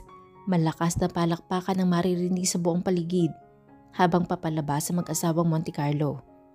Muli namang tumahimik ang paligid nang magsimula na magsalita si Mr. Monte Carlo. Tahimik lang si Jermaine at Nico habang nakikinig sa nagsasalita. Wala man lang maintindihan si Jermaine sa mga sinasabi dahil puro tungkol sa negosyong laman ng kanyang talumpati. Nakipalakpak na lang siya sa mga tao nang marinig niyang nagpalakpakan ng mga ito. Hanggang sa muling nagsalita si Mr. Monte Carlo. Ladies and gentlemen, I would like to introduce to you my son and only heir, the young and smart new CEO of Monte Carlo Enterprises, Mr. Damian Monte Carlo. Buong pagmamalaking pakilala nito sa kanyang anak. Malakas na palakpakan ang maririnig sa loob ng bahay ng Monte Carlo. May isang spotlight din ang biglang nagliwanag at nakatutok ito sa itaas ng napakagarang grand staircase ng mansyon. Tahimik lang si Jermaine habang sinusundan ng kanyang paningin ang spotlight na umiikot sa may stage. Hanggang sa natapat na ito sa hagdan ng mansyon. Nang tumigil ang spotlight sa itaas ng hagdan, ay nakita niya ang isang lalaki na nakatayo sa itaas na bahagi ng hagdan. Nakasuot ito ng black men's suit na bagay naman sa binata. Napansin ni Jermaine na bata pa ito at mukhang bagong graduate lang ito ng college. Ngunit napakaseryoso na mukha niya at mukhang mayabang din ang lalaki. Hindi man lang ito ngumiti o kumuway sa mga bisitang bumati sa kanya. Nico, kilala mo ba ang lalaking yan? Pabulong na tanong ni Jermaine sa kaibigan habang ang mga mata nito ay nakatingin sa kinaroroonan ng lalaki. Siya ang pinakabatang CEO ngayon sa ating bansa. Kilala siyang matalino at magaling magpatakbo ng mga negosyo. Maliban sa mga negosyo ng kanyang pamilya, meron na din siyang sariling negosyo na naipatayo niya galing mismo sa sarili niyang pagsisikap. Pabulong din ang sagot ni Nico. Tumango na lang si Jermaine dahil sa narinig niyang sagot ni Nico. Wala siyang alam sa mga negosyo, kaya hindi siya interesadong alamin pa ang mga bagay-bagay tungkol dito. Hindi naman niya kilala ang lalaki na yun, kaya binaliwala na lang niya ito. Hanggang sa nagsimula ng umikot ang mag-anak sa mga bisita. Isa-isa nilang binati at kinamayan ang kanilang mga panauhin. Lumapit ang mag-asawang Monte Carlo sa kanilang table. Malawak pa ang pagkakangiti ng mga ito sa kanila. Magalang din silang bumati kay Nico. Nico, iho, mabutit nakarating ka ngayong gabi. Pagbati ni Mr. Monte Carlo kay Nico. Magandang gabi po Mr. Monte Carlo, sagot ni Nico sa matanda. Masaya kaming mag-asawa dahil pinaunlakan mo ang aming imbitasyon. Sana maging magkasosyo din tayo sa hinaharap, iho. Isang malaking karangalan iyon sa amin kung mangyayari. Masiyang wika ni Mr. Monte Carlo kay Nico. Thank you, Mr. Monte Carlo. Matipid na sagot ni Nico. Hindi man lang ito ngumiti sa kanyang kausap. Naisip ni Jermaine na ibang klase din pala ang kanyang kaibigan kapag nakikipag-usap na ito sa matataas na tao. Baka naman gusto mo kaming ipakilala sa napakaganda mong kasama, iho. Pabirong wika ni Mr. Monte Carlo. Her name is Jermaine and she is my sister. Pakilala ni Nico kay Jermaine. Inakbayan din siya ni Nico at bahagyang inilapit pa siya sa kanyang katawan. Hinayaan lamang ni Jermaine si Nico. Hindi na lang niya ito sinaway, kung sa bagay, hindi na rin masama kung ituturing siya ni Nico na kapatid. Malaking karangalan na din ito sa kanya. Isang pares ng mata na kamasid kina Jermaine at Nico. Mata man itong pinapanood ang dalawa habang sila'y sumasayaw. Baka matunaw bro, biro sa kanya na kanyang kaibigan. Hindi niya namalayan na lumapit na pala ito sa kanya. She's so beautiful. Do you know her? Tanong pa ng lalaki sa kaibigan niya. Lumagok muna ng alak si Damian bago sagutin ang tanong ng kaibigan. No, maikling sagot ang binata saka muling uminom ng alak. Masiyang sumasayaw sina Jermaine at Nico. Nawili ang dalawa sa pagsasayaw kaya naman hindi na nila namalayan ang paglipas ng oras. Hating gabi na nang sila'y umuwi. Naku Nico, lagot na ako na ito. Hanggang alas 10 lang ng gabi bukas ang boarding house ko. Hindi na ako makakapasok sa loob ngayon. Wika ni Jermaine. Don't worry, sa penthouse ka na lang matutulog. Meron naman akong guest room. Bukas na lang kita ihatid, okay? Sagot naman ni Nico habang nakafocus ang paningin nito sa kanilang daan. Nakakahiya naman pero sige na nga. Kaysa matulog naman ako sa labas ng gate ng aking boarding house. Sagot niya sa binata na ikinalingon naman sa kanya ni Nico. Hindi naman kita hahayaan na matulog sa labas ng boarding house mo. Ako ang nag-invite sa'yo dito sa labas. Kaya responsibilidad kita ngayon. Saka ako lang naman ang nakatira sa penthouse na yun. Kaya ayos lang nandun ka na muna matulog. Wika sa kanya ni Nico. Salamat Nico. Pasalamat niya sa binata. Palagay ang loob ni Jermaine sa binata. Hindi rin siya natatakot kay Nico. Hindi niya mawaring ngunit masiyasiyang kasama ang binata. Tanghali na nagising si Jermaine kinabukasan. Agad siyang naligo at nagbihis. Muli niyang isinuot ang kanyang damit na suot kahapon. Kinuha din niya ang kanyang bag na bigay sa kanya ng kanyang tita Joy. Matapos maayos ang kanyang sarili, ay agad na siyang lumabas sa kwartong tinulugan niya. Paglabas niya sa kwarto ay ginala nito ang kanyang paningin sa buong sala ng penthouse upang hanapin ang kanyang kaibigan ngunit hindi niya nakita ang kanyang kaibigan na sa sala at wala din ito sa kusina. Kaya nag-iwan na lang siya ng sulat upang ipaalam kay Nico na umalis na siya. Kailangan kasi niya makauwi agad dahil may tatapusin pa siyang aralin ngayon. Kaya nagmamadali na siyang makauwi. Mabilis naman siyang nakarating sa kaniyang tinutuluyan. Pagbaba niya ng jeep ay dumaan muna siya sa karinderya upang kumain ng kanyang pananghalian. Nang makapananghalian siya pagpasok ni Jermaine sa kanyang kwarto, hindi pa rin nagbabago ang ayos ng kwarto nila ni Hart. Ibig sabihin nun, hindi pa rin bumabalik si Hart dahil wala pang bakas nung bumalik ito sa kanilang tinutuluyan. Maayos pa rin kasi ang loob ng kanilang kwarto. Nang makatapos si Jermaine sa kanyang aralin, nagpasa siyang bumaba upang bumili na ng kanyang pagkain. Hindi na rin siya nagmerienda kanina upang makatipid siya sa kanyang pera. Palabas na siya sa gate nang may tumigil na sasakyan sa tapat ng gate. Natigilan pa siya nang bumukas ang pinto. Isang lalaki ang lumabas sa driver's seat at umikot pa ito upang ipagbukas ang pinto kasama nito. Lalong nagulat siya dahil nang lumabas sa loob ng kotse ang kanyang kaibigan. Hart! Masiyang pagtawag niya sa kanyang kaibigan habang kumakaway. Agad naman siyang nilingon ni Hart, ganoon din ang kasama nitong lalaki. Jermaine, ikaw pala. Halika dito, ipapakilala kita sa kuya ko. Wika ni Hart habang nakangiti. Niyakap pa nito si Jermaine na tinugunan naman ng dalaga. Para silang hindi nagkitang 2 taon sa higpit ng pagkakayakap nila sa isa't isa. Jermaine, ang kuya ko pala. Si Kuya Marlon. Kuya, siya yung kinukwento ko sa yung kaibigan ko, si Jermaine Chavez. Pagpapakilala ni Hart sa dalawa. Hi Jermaine, nice to meet you. Nakangiting inilahad ni Marlon ang kanyang palad sa harapan ni Jermaine. Hello Kuya Marlon, nice to meet you din po. Sagot naman ni Jermaine sa binata. You looks familiar Jermaine. Did we met before? Nag-aalangan na tanong ni Marlon sa dalaga. Naku kuya ha, luma na yung style mo na yan. Huwag mong isala ang kaibigan ko sa mga babae mo. Umuwi ka na nga. Baka isumbong pa kita kay mami. Asar na wika ni Hart sa kapatid. Itinulak din niya ito papasok sa loob ng kotse nito. Naiwan naman na nag-iisip si Jermaine. Ngayon lang din niya napagtanto na parang nakita niya na ito dati pa. Ang kapatid ni Hart. Hindi lang niya matandaan kung saan. Halika na sa loob, Jermaine. Meron pala akong baon na pagkain para sa ating dalawa. Wika ni Hart sa kaibigan. Tinulungan naman ni Jermaine na kaibigan upang buhatin ang mga dala nitong bagahe. Ang dami mo namang dala, Hart. Dito ka na ba titira? Tanong ni Jermaine sa kanyang kaibigan habang dinadala ang mga paper bag na dala ni Hart. Tinawanan lang ni Hart ang kanyang kaibigan sadyang mapagbiro talaga si Jermaine at isa iyon sa ugali ni Jermaine na nagustuhan niya. Pagkapasok nila sa kanilang kwarto ay agad ibinaba ni Jermaine ang mga dala niyang paper bag sa sahig. Kinuha naman ni Hart ang isang paper bag at ipinatong sa maliit nilang lamesa. Inalabas din ito ang mga Tupperware na nakalagay sa loob sa binuksan. Wow, mukhang masarap ang dala mo, Hart. Ano ba mga yan? Wika ni Jermaine saka lumapit sa kaibigan. Nagpaluto ko kaya yan ng Bicol Express at chop suey.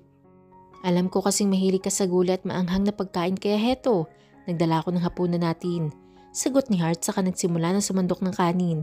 Halika na Jermaine, alam kong hindi ka pa kumakain. Muling paanyaya ni Hart sa kaibigan. Salamat Hart, hindi pa talaga ako kumakain kaya ako bumaba para makakain. Sagot niya sa kaibigan. Naglikpit ka pala dito sa kwarto natin, thank you friend ha. Ang linis at maayos ng gamit ko. Pasalamat ni Hart sa kaibigan. Magkatabing umupo ang magkaibigan sa harap na maliit na lang lamesa. Pinagkasya na lang nila ang kanilang mga pagkain at plato sa maliit na space. May nakalagay kasing computer sa ibabaw. Pag-aari ito ni Hart. Lahat din ng books nila ay nasa magkabilang gilid. Pangdalawahan lang ang kwarto nila kaya medyo maluwang naman ito para sa ibang room. Dahil karamihan ay 4 ang tao sa isang room. Habang pauwi si Marlon sa kanilang bahay ay muli niyang naalala ang kaibigan ng kanyang kapatid. Pilit niyang inaalala kung saan niya ito unang nakita. Biglang nag-ingay ang kanyang cellphone, kaya agad niya itong sinagot. Hello bro, where are you? Okay, I'm on the way. Agad ding pinatay ni Marlon ang tawag. Mas binilisan din ito ang pagpapatakbo sa kanyang kotse. Tahimik na umiinom ng alak si Damian. Nakaupo siya sa kanyang paboritong bar chair sa harap ng minibar sa kanyang kondo. Malalim ito nag-iisip dahil hindi maalis sa kanyang sistema ang mukha ng babaeng naging panauhin nila sa mansyon. Nagsisisi din siya dahil hindi niya nilapitan ng babae at nakipagkilala dito. Tunog ng doorbell ang nagpabalik sa kanyang sarili. Agad siyang tumayo at naglakad patungo sa pinto upang buksan ito. Alam niyang ang kaibigan niya yun, kaya nagmadali niyang pinagbuksan ito. What is your problem bro? Bakit ka nagiinom mag-isa? Tanong ni Marlon sa kaibigan. Umupo na rin ito sa katapat nitong upuan at nagsali ng alak sa baso. Bro, remember the girl last night? Tanong ni Damian sa kaibigan habang ang paningin nito ay nasa loob ng baso. Pinagmamasdan niya ang ice na umiikot sa loob ng baso habang pinapaikot niya ito. Yeah, why? Did she bother you or something? Nagtatakang tanong sa kanya ni Marlon. Oo bro, parang gusto ko nang iuntog ang ulo ko. Dahil hindi siya mawala-wala sa isip ko. Pati mukha niya nakikita ko na rin kahit saan ako tumingin. Ano bang meron sa babaeng yun? Bakit ayaw niya akong patahimikin? Wika ni Damian sa kaibigan. Binitawan din niya ang kanyang hawak na baso at saka hinawakan ang kanyang ulo. In love ka na bro, congrats! Tumatawang sagot ni Marlon sa kaibigan. Hindi ito makapaniwalang mangyayari ito sa kanyang kaibigan dahil sa dami ng mga babaeng dumaan sa kaming nito, wala man lang naalala kahit isa. Karma ko na siguro to bro, bakit naman ako magkakagusto sa isang babaeng hindi ko kakilala? Naguguluhan na tanong niya kay Marlon. Puntahan mo siya at kilalanin. Baka sakaling mahanap mo ang sagot sa iyong katanungan. Payo ni Marlon sa kaibigan. Saan? Hindi ko nga alam ang pangalan niya. Paano ko siya hahanapin? Maagang nagising sina Jermaine at Hart upang maghanda ng kanilang pagpasok sa kanilang klase. Sabay din silang lumabas ng kanilang boarding house. Sa dami ng ginawa ni Jermaine ay hindi niya nanalmalaya ang paglipas ng oras. Malapit na mag-uwian kaya naghanda na si Jermaine. Inayos na niya ang kanyang mga gamit upang mabilis siyang makalis na mamaya. Sa cafe na tumuloy si Jermaine para sa kanyang 3 hours part-time job. Kasalukuyan siya nag-aayos sa mga gamit sa may counter nang pumasok si Nico at Hart. Palihim pang nginitian siya ng kanyang kaibigan na makapasok na ito.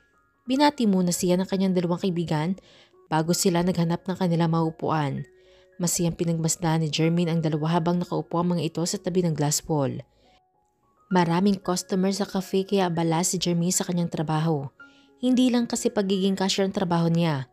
Tumutulong din siya sa paggawa ng kape, lalo pat napakadaming customer ang nag-order nito. Paglabas niya sa cafe ay naggulat ng dalaga sa taong tumatawag sa pangalan niya. Jermaine! Malakas na pagtawag ni Marlon sa dalaga habang nakatayo ito sa tabi ng kanyang kotse. Agad namang napalingon si Jermaine sa lalaking tumatawag sa kanyang pangalan. Napakunot pa ang kanyang noo na makilala nito ang binata. Kuya Marlon, anong ginagawa mo dito? Tanong ni Jermaine, gulat na gulat din ng dalaga dahil sa biglang pagsulpot ni Marlon sa kanyang pinagtatrabahuhan. Hi Jermaine, pauwi ka na ba? Tanong ni Marlon sa dalaga. Alanganin din ang ngiti nito na mukhang kinakabahan. Oo kuya, pauwi na ako. Bakit ka pala nandito kuya? Magkakape ka ba? Sarado na kasi kami. Wika ng dalaga. Nagtataka din siya kung bakit napadpad sa lugar na iyon si Marlon. Pasensya ka na Jermaine ha. Meron kasi akong ipapakilala sa iyo na makulit na nilalang. Pabirong wika ni Marlon kay Jermaine na siyang ikinakunot niya ng noo. Anong makulit na nilalang ang sinasabi mo kuya? Naguguluhan na tanong ni Jermaine sa kaharap. Nakangiwi din na binata. Sabay kamot ng kanyang ulo. Magsasalita pa sana si Jermaine nang biglang bumukas ang pinto ng isa pang kotse na nasa tabi nila. Napaunong pa nga si Jermaine upang hindi siya mahagip ng pinto ng kotse. Hindi nakapagsalita si Jermaine na makilala nito ang lalaking bumaba ng kotse. Natatandaan na niya kung sino nga ba ang lalaking ito. Dahil suot ng lalaking ang polo nito, nasuot din niya nung una niya ito makita.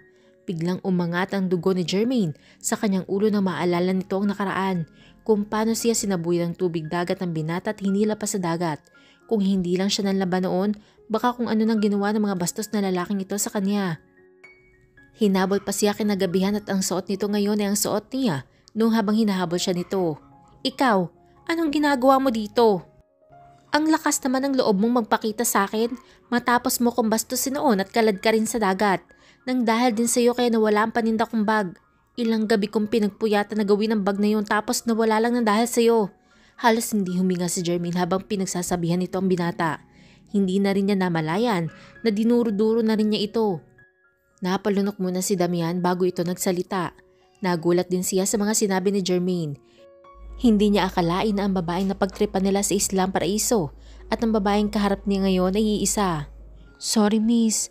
Hindi ko sinasadya na gawin yun sa'yo. Aaminin kong kasalanan ko. Nagpustahan kasi kami noon ni Marlon nagkataon na ikaw napili ni Marlon na mapagtripan. Sorry tala. Hindi na naituloy ni Damian ang kanyang sasabihin dahil biglang dumapo ang kamay ni Jermaine sa kanyang mukha. Pagtingin niya sa dalaga ay si Marlon na ang pinagsasasampal nito. Todo iwas naman si Marlon kay Jermaine. Ayaw din itong hawakan ng kamay ng dalaga dahil natatakot ito. Walang yaka? Itinuring pa naman kitang kuya tapos ikaw pa lang isa sa mga hype na nambasto sa akin noon. Isusumbong kita kay Hart. Sasabihin kong bastos ang kuya niya. Galit na wika ni Jermaine. Kaya sa sobrang inis niya ay muli siyang lumapit kay Damian at isang malakas ulit na sampal ang ipinagkaloob niya dito sa kapatakbong umalis sa kanilang harapan. Hindi naman nagalit sa kanya ang binata. Buong puso naman niyang tinanggap ang pagsampal sa kanya ni Jermaine upang kahit mapano maibsan ang galit ng dalaga sa kanya. Napabuga pa siya na marahas dahil sa naisip. Hindi niya lubos maisip na ang babaeng na pagtripan niya sa probinsya ay ang babaeng biglang gugulo sa kanyang isipan. Hahayaan muna niya sa ngayon ang dalaga ngunit hindi ito ang huli na pupuntahan niya ito. Ngayon lang siya nagkaganito dahil nasanay siyang ang mga babaeng lumalapit sa kanya at nagbibigay sa kanya ng ligaya kahit hindi niya hilingin. Ngunit iba ang nararamdaman niya kay Jermaine. Kakaiba din ito sa mga babaeng nakilala niya dahil si Jermaine lang ang unang babaeng umaway at nakapanakit sa kanya. Inis na inis ang dalaga nang iwanan nito ang dalawang lalaki. Mabilis siyang naglakad pabalik sa kanyang tinutuluyan. Diretso siyang pumasok sa loob at umakyat sa kanilang kwarto. Hindi na nga niya pinansin ng mga housemates niya na nakupo sa sala. Pagpasok ni Jermaine sa loob ng kwarto, nadat na naman niya si Hart na nakaharap sa kanyang computer. Hi Jermaine, kumusta ang sales natin sa cafe? Tanong sa kanya ni Hart, tinanggal din ng dalaga ang salamin nito, saka ito humarap sa kanya. Anyari sa mukha mo? Bakit ka na naman nakasimangot dyan? Nagtatakang tanong ni Hart kay Jermaine. Naiinis lang ako sa dalawang kulugo na bastos. Sagot niya sa kaibigan habang nangahaba ang kanyang nguso. Ha? Sinong kulugot bastos? Nagtatakang pag-usisa ni Hart kay Jermaine. Sino pa? Di yung kuya mo at ang kaibigan niya. Nang gagaliiting sagot ni Jermaine kay Hart. Si Kuya Marlon? Bakit? Anong ginawa sa'yo ni kuya? Kinakabahan na tanong ni Hart. Bigla din siyang natakot dahil kilala nito ang kanyang kapatid. Talagang may pagkatarantado ito at babaero din. Alam mo bang isa pala ang kuya mo sa mga nambastos sa akin noon sa probinsya? Yung kinukwento ko sa'yo dati pa. Tapos yung kaibigan niyang si Damian, siya ang nagsabi sa akin ng tubig at hinila pa ako sa dagat. Siya din ang humabol sa akin noon sa resort kaya nawala ko yung bag na tinitinda ko. Nakasimangot na sumbong ni Jermaine sa kaibigan. Humanda sa akin si kuya, isusumbong ko talaga siya kay mami. Pagbabanta ni Hart sa kanyang kapatid. Pinuntahan nila ako sa cafe kanina. Tapos gusto daw makilala ng kaibigan niya. Joke ba yun? Nagulat nga ako kasi kaibigan pala ng kuya mo ang bastos na lalaking yun. Patuloy ni Jermaine, hindi pa rin nawawala ang kanyang pagkainis sa dalawang lalaking sumira sa kanyang gabi. Ilang minuto din nakaparada ang kotse ni Damian sa harap ng boarding house ni Jermaine. Nauna na kasing umuwi si Marlon kanina. Pagkahatid sa kanya ng kaibigan sa lugar kung saan nangungupahan ang kapatid nito at ang kaibigan niya na si Jermaine. Hindi pa rin makapaniwala si Damian sa gulo ng mga pangyayari. Hindi niya inaakalang ang babaeng nasa isla at ang babaeng nagpunta sa kanilang mansyon ay iisa. Hindi rin niya alam kung paano naging kasama ni Jermaine ang isang batang bilyonaryo na kasama ni Jermaine nang nakaraang gabi. Alam ni Damian ang binatang iyon ay nag-invite kay Jermaine upang samahan siya sa party na yun. Ano bang meron sa'yo, Jermaine? Bakit mo ba ako ginugulo ng ganito? Tanong na kanyang isipan. Muling nahampas ni Damian ang kanyang manibela dahil sa inis sa kanyang sarili. Paano niya lalapitan si Jermaine ngayon? Galit na galit ito sa kanya at kulang na lang ay saka rin siya nito kanina. Pero buo na ang isip niya. Gagawin niya ang lahat upang mapatawad siya ng dalaga. Matinding challenge ito sa kanya dahil hindi siya ang uri ng taong nagpapakumbaba sa ibang tao. Ngunit gagawin niya ang lahat ngayon. Mapatawad lang siya ni Jermaine. Hanggang sa nagpa siya na siyang umalis sa lugar at babalik na lang siya kinabukasan. May ngiti sa labi ni Damian habang iniisip niyang babalik siya kinabukasan at muli niya masisilayan na maamong mukha ng dalaga. Sunod-sunod na katok ang nagpagising kina Jermaine at Hart. Napakalakas kasi ng pagkakakalabog ng kanilang pinto at parang gusto nang gibain ng taong may kagagawan ng pagkatok na kanilang naririnig. Ano yun? Magkapanabay pang tanong ni Jermaine at Hart na kapwa nagulat sa malakas na kalabog na kanilang pinto. Agad na bumangon si Jermaine upang buksan ang pinto ng kanilang kwarto. Halos hindi pa nga ito makatayo ng diretso dahil sa gulat. Ano bang nangyayari? Meron bang sunog? Asar na tanong ni Jermaine sa tao nasa harapan ng kanilang kwarto. Walang sunog girl, pero ang boarding house natin malapit na matabunan. Kinikilig na sagot ng babae kay Jermaine. Ha? Bakit? May landslide ba? Teka, ano bang pinagsasasabi mo? Hindi kita maintindihan. Naguguluhan na tanong ni Jermaine sa babae. Maligo ka na nga muna, saka ka lumabas. Para kang bruha, baka ma-turn up sa iyo ang secret admirer mo. Pagtataboy sa kanya ng babae. Itinulak pa siya papasok sa loob ng kanyang kwarto at isinara ang pinto. Ano ba yun? Tinatamad naman na tanong ni Hart sa kaibigan. Sabay hikab din ito. Ewan ko ang gulo nilang kausap. Mauna na ako maligo. Paalam niya kay Hart saka kinuha ang kanyang mga isusuot na damit at pumasok sa banyo. Paglabas ni Jermaine at Hart ay tumambad sa harapan nila ang napakadaming bulaklak sa harapan ng kanilang pinto. Nagtaka pa magkaibigan dahil wala na silang madaanan sa dami nito. Bakit ang daming bulaklak dito? Kanino mga to? Nagtatakang tanong ni Jermaine kay Hart. Agad naman na kinuha ni Hart ang sobre sa ibabaw ng napakalaking bouquet. Mabilis niyang binasa ito at biglang nanlaki ang kanyang mga mata. Friend, para sa'yo.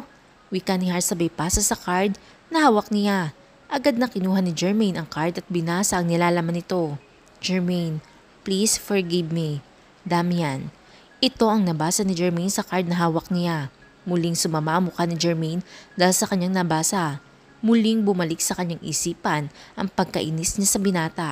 Lalo pa siyang nainis dito dahil sa napakadaming bulaklak na ipinadala ng binata sa kanya. Anong tingin nito sa kanya? Flower shop? At binagsakan siya ng napakaraming bulaklak na ititinda? Friend, alam mo ba ang number ni Kulugo? Tanong niya kay Hart. Hindi sandali, tatanong ko kay kuya. Sagot ni Hart sa kaagad na tinawagan ang kanyang kuya. Matapos ibaba ni Hart ang kanyang cellphone, ilang sandali lang ay tumunog na ito. Agad naman na finorward ni Hart kay Jermaine ang contact number na pinadala sa kanya ng kuya niya. Matapos matanggap ni Jermaine ang number ay agad niya itong tinawagan. Hello? Sagot ng nasa kabilang linya. Hoy Kulugo, pumunta ka dito sa boarding house at kunin mo ang mga bulaklak na iniwan mo dito. Anong akala mo sa tirahan namin? Flower shop? At babagsakan mo ng mga bulaklak mo? Paano pa kami makakalabas nito kung sinakop na lahat ng mga bulaklak ang dadaanan namin palabas? Halos maputol ang litid sa leg ni Jermaine habang galit na nagsasalita. Tahimik na nakaupo si Damian sa loob ng kanyang kotse habang hinihintay niyang lumabas si Jermaine. Maaga siyang gumising upang puntahan ang dalaga at isagawa ang kanyang plano. Napangiti pa siya sa kanyang naisip ngunit bigla din siyang natigilan dahil sa pagtunog ng kanyang cellphone. Number lang ang nakita niyang caller, hindi din niya kilala ang number na iyon. Agad na sinagot ni Damian ang tawag. Naisip nitong baka importante ang sasabihin ng tumawag na iyon sa kanya. Ngunit nagulat siya sa malakas na boses ng babae sa kabilang linya. Parang mabibingi din siya sa lakas ng boses nito, kaya medyo inilayo niya ang cellphone sa kanyang tenga. Tuloy-tuloy din itong nasasalita habang galit na galit ito sa kanya. Jermaine? Bulalas niya saka tumingala sa itaas na bahagi ng inuupahang bahay ng dalaga. Mabilis din na lumabas si Damian mula sa kanyang pagkakaupo sa loob ng kanyang sasakyan. Malalaki ang hakbang niyang pumasok sa gate ng paupahan at lumapit sa maliit na bintana. Excuse me Manang Carla, pwede po ba akong pumasok? Kukunin ko lang po yung mga bulaklak. Nagagalit kasi sa akin si Jermaine. Hindi daw kasi siya makalabas eh. Wika ni Damian sa may-ari ng paupahan habang kinakamot ng kanyang ulo. Diyos ko naman kasing bata ka. Ano ba kasing pumasok sa utak mo at pinadalhan mo ng sangkatutak na bulaklak yung si Jermaine? Kahit sino talaga magagalit sa ginawa mo. Nag-aksaya ka na nga ng pera, lalo pang nagalit sa'yo nililigawan mo. Saka hindi lahat ng babae matutuwa kapag nakatanggap ng bulaklak. Ibang pagkakakilala ko sa batang iyon. Mabuti pa kilalanin mo muna mabuti ang kanyang ugali at buong pagkatao. Mahabang litanya ng babae kay Damian. Hindi na lang umimik si Damian. Tama nga naman ang babae. Hindi ang katulad ni Jermaine ang makukuha sa pabula-bulaklak lang. Mabilis siyang umakyat sa hagdan at hinanap kung nasaan ang mga bulaklak na pinabuhat niya sa mga borders kanina. Nakita niya ito sa pinakadulong bahagi ng hallway at nakasalansan sa harapan ng isang pinto. Nasapo ni Damian ang kanyang noo dahil sa nakita ng kanyang dalawang mata. Kaya pala galit na galit sa kanya si Jermaine. Talagang wala na ito madaanan palabas dahil sa mismong harapan ng pinto ng kanyang kwarto nakalagay ang mga bulaklak. Napakaganda pa ng pagkaka-arrange ng mga bouquet at talagang nakaharap ito sa pinto. Ngunit wala nang pwedeng daanan palabas ang nasa loob. Halos liparin ni Damian ang mga bulaklak na mabilis niya itong hinawi. Ipinagilid din niya ito upang makalabas ang mga tao mula sa loob. Mabilis din siyang kumatok sa pinto upang ipaalam na pwede nang lumabas si Jermaine. Jermaine? Jermaine! Pagtawag na sa pangalan ng dalaga habang katok ng katok sa pinto. Agad naman na bumukas ang pinto at bumugad sa kanya mukha ni Jermaine na hindi pa rin may pinta ng kahit sinong pinakamagaling na pintor. O Kulugo, mabutit nandito ka na. Alisin mo lahat ng mga bulaklak na iyan ngayon din. Ginawa mo pang flower shop ang harapan ng pintuan namin nang dahil sa mga bulaklak na yan kaya hindi kami makalabas ng kaibigan ko. Dapat maaga kaming lalabas pero hinarangan mo ang daraanan namin. Inis na wika ni Jermaine kay Damian. Nakapamaywang pa ito sa harap ng pinto habang tinatalakan si Damian. Sorry, hindi ko naman alam na ihaharang pala dyan sa harap ng pinto ang mga bulaklak na yan.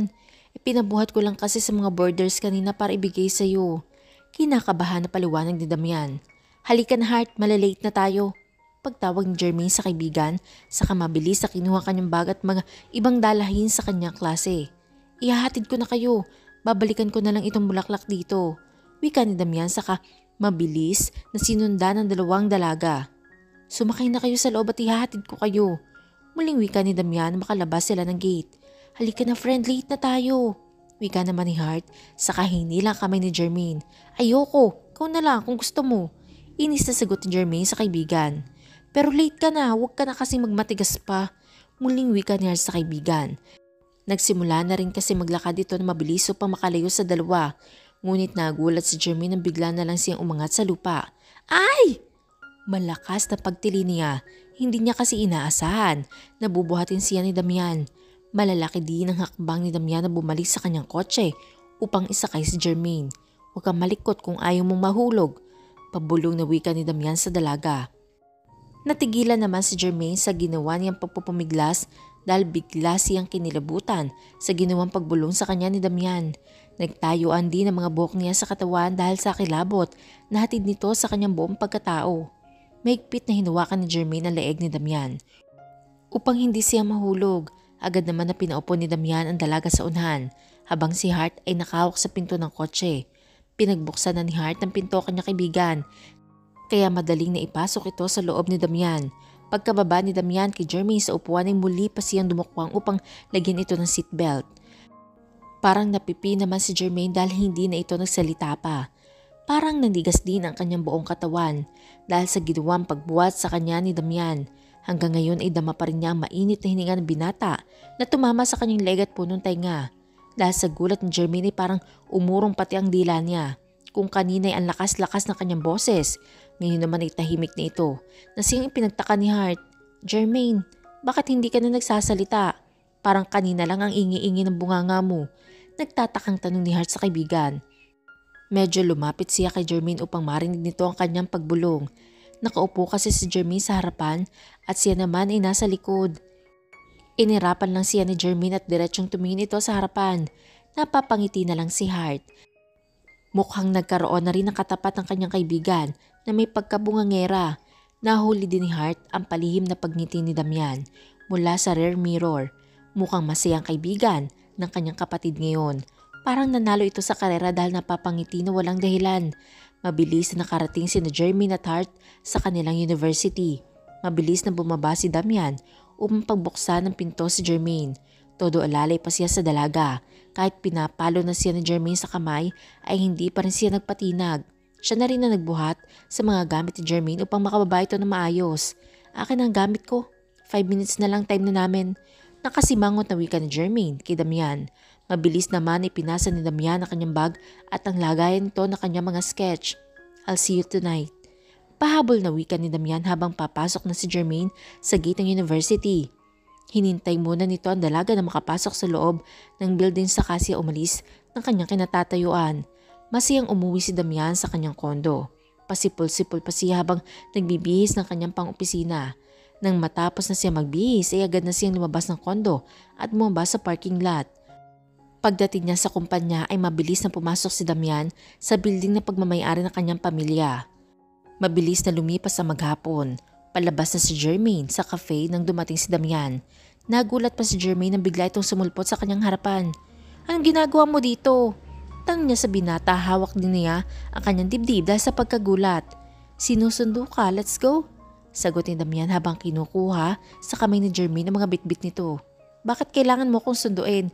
Hindi naman ako nagpapasundo sa iyo at lalong hindi kita kailangan na magsundo sa akin. Masungit na wika ni Jermaine. Inilayo din niya ang kanyang kamay na may hawak na plastik upang hindi ito makuha ni Damian sa kanya. Ngunit desidido si Damian na kunin ang plastik na hawak niya kaya mabilis niyang hinawakan ang kamay ni Jermaine. Hindi na rin binitawan ni Damian ang kamay ng dalaga. Mahigpit niya itong hinawakan sa kanyang pulsuhan at hinila palabas. Ano ba, nasasaktan ako? Reklamo ni Jermaine sa binata habang nakangiwi dahil sa higpit ng pagkakahawak sa kanya ng binata. Ang tigas kasi ng ulo mo. Kung sumunod ka na lang kasi sa gusto ko, hindi ka masasaktan. Mahina ang boses, nasagot ni Damian sa dalaga. Hindi nagustuhan ni Jermaine ang sinabi sa kanya ng binata. Hindi niya akalain na gusto siyang pasunurin nito sa lahat ng sasabihin niya. Kaya sa inis si Jermaine ay sinipan niya ng ubod ng lakas ang likod ng tuhod ni Damian, dahilan upang mapaluhod ng binata sa sakit. Nabitawan din siya ng binata, kaya sinamantala iyon ni Jermaine upang makalayo sa binata. Jermaine! Malakas na pagtawag sa kanya ni Damian, ngunit hindi na niya ito pinansin. Diretso lang siya tumakbo at saka lumiko sa street na patungo sa kanyang tinutuluyan. Hingal na hingal si Jermaine nang makapasok sa kanilang kwarto dahil sa pagod ay naupo na lang siya sa sahig na may saranto ang pinto. Ano na namang nangyari sa iyo, friend? Huwag mo sabihing nakipaghabulan ka na naman kay Kulugo. Nanlalaki ang mga matang tanong ni Hart sa kaibigan. Ano pa nga ba? Sagot niya sabay pahid ng kanyang pawis na umagos sa kanyang noo. Bakit ka ba hinabol? Anong ginawa mo? Naguguluhan na tanong ni Hart sa kanyang kaibigan. Nakakainis kasi, gusto ba namang sundin ko lahat ng sasabihin niya sa akin? Ano ako, robot? Nasusunod na lang ako sa kung anong nakaprogram. Hayon, iniwan kong namimilipit sa sakit ng tuhod sa harap ng cafe. Wika niya saka muling tumayo at inayos ang kanyang mga gamit. Napapiling na lang si Hart dahil sa kanyang kaibigan. Hindi talaga ito magpapatalo kahit kanino. Kahit sa isang Damian Monte Carlo na tinitingala na karamihan ay hindi niya inurungan. Paikay-ka si Damian na pumasok sa loob ng kanyang sasakyan. Hindi niya akalain na magagawa siyang sipain ng ganoon ni Jermaine. Hindi rin niya masisi ang dalaga kung nagalit ito sa kanya. Ngayon niya naisip na hindi lahat ng babae ay madaling bumigay sa kanya. Dahil si Jermaine ay kabaligtaran ng mga babaeng dumaan sa kanyang buhay. Bagay naman na lalo niyang hinangaan sa dalaga. Kahit na masakit ang kanyang tuhod, itutuloy pa rin niya ang kanyang plano na paamuin ang dalagang kasing tapang ng tigre. Napangiti pa rin si Damian na maalala niya na mayroon pala siyang number ni Jermaine. Kaya mabilis niyang kinuha ang kanyang cellphone at nagtipa ng message para sa dalaga. Matapos niya mag-send, ay agad na niyang binuhay ang makina ng kanyang kotse. 2 araw na hindi nagpakita si Damian kay Jermaine. Ngunit araw-araw naman na pinapadalhan siya ng flowers at chocolates. Tig-isang bouquet na lang din ang ipinapadala ng binata at isang kahon na mamahalin na chocolates. Hindi kasi makalabas si Damian dahil namaga ang kanyang tuhod. Mabuti na lang at tumaan siya ng gabing iyon sa doktor kaya nabigyan siya ng gamot para sa pamamaga. Ngayon maayos na siyang nakakalakad. Pumasok na rin siya sa kanyang opisina dahil siguradong tambak ng kanyang mga gawain. Maraming meeting din ang pinakancel niya dahil hindi siya makalabas. Kinagabihan paglabas niya sa kanyang opisina, dumiretso siya sa cafe kung saan nagpa-part-time si Jermaine. Kahit magalit na naman sa kanya ang dalagay tatanggapin niya, ang mahalagay muli niyang makita ang magandang mukha nito. Bumili muna siya ng bulaklak bago siya pumunta sa cafe. Sinamahan na rin niya ng isang maliit na teddy bear na pink. Sana tanggapin ito ni Jermaine.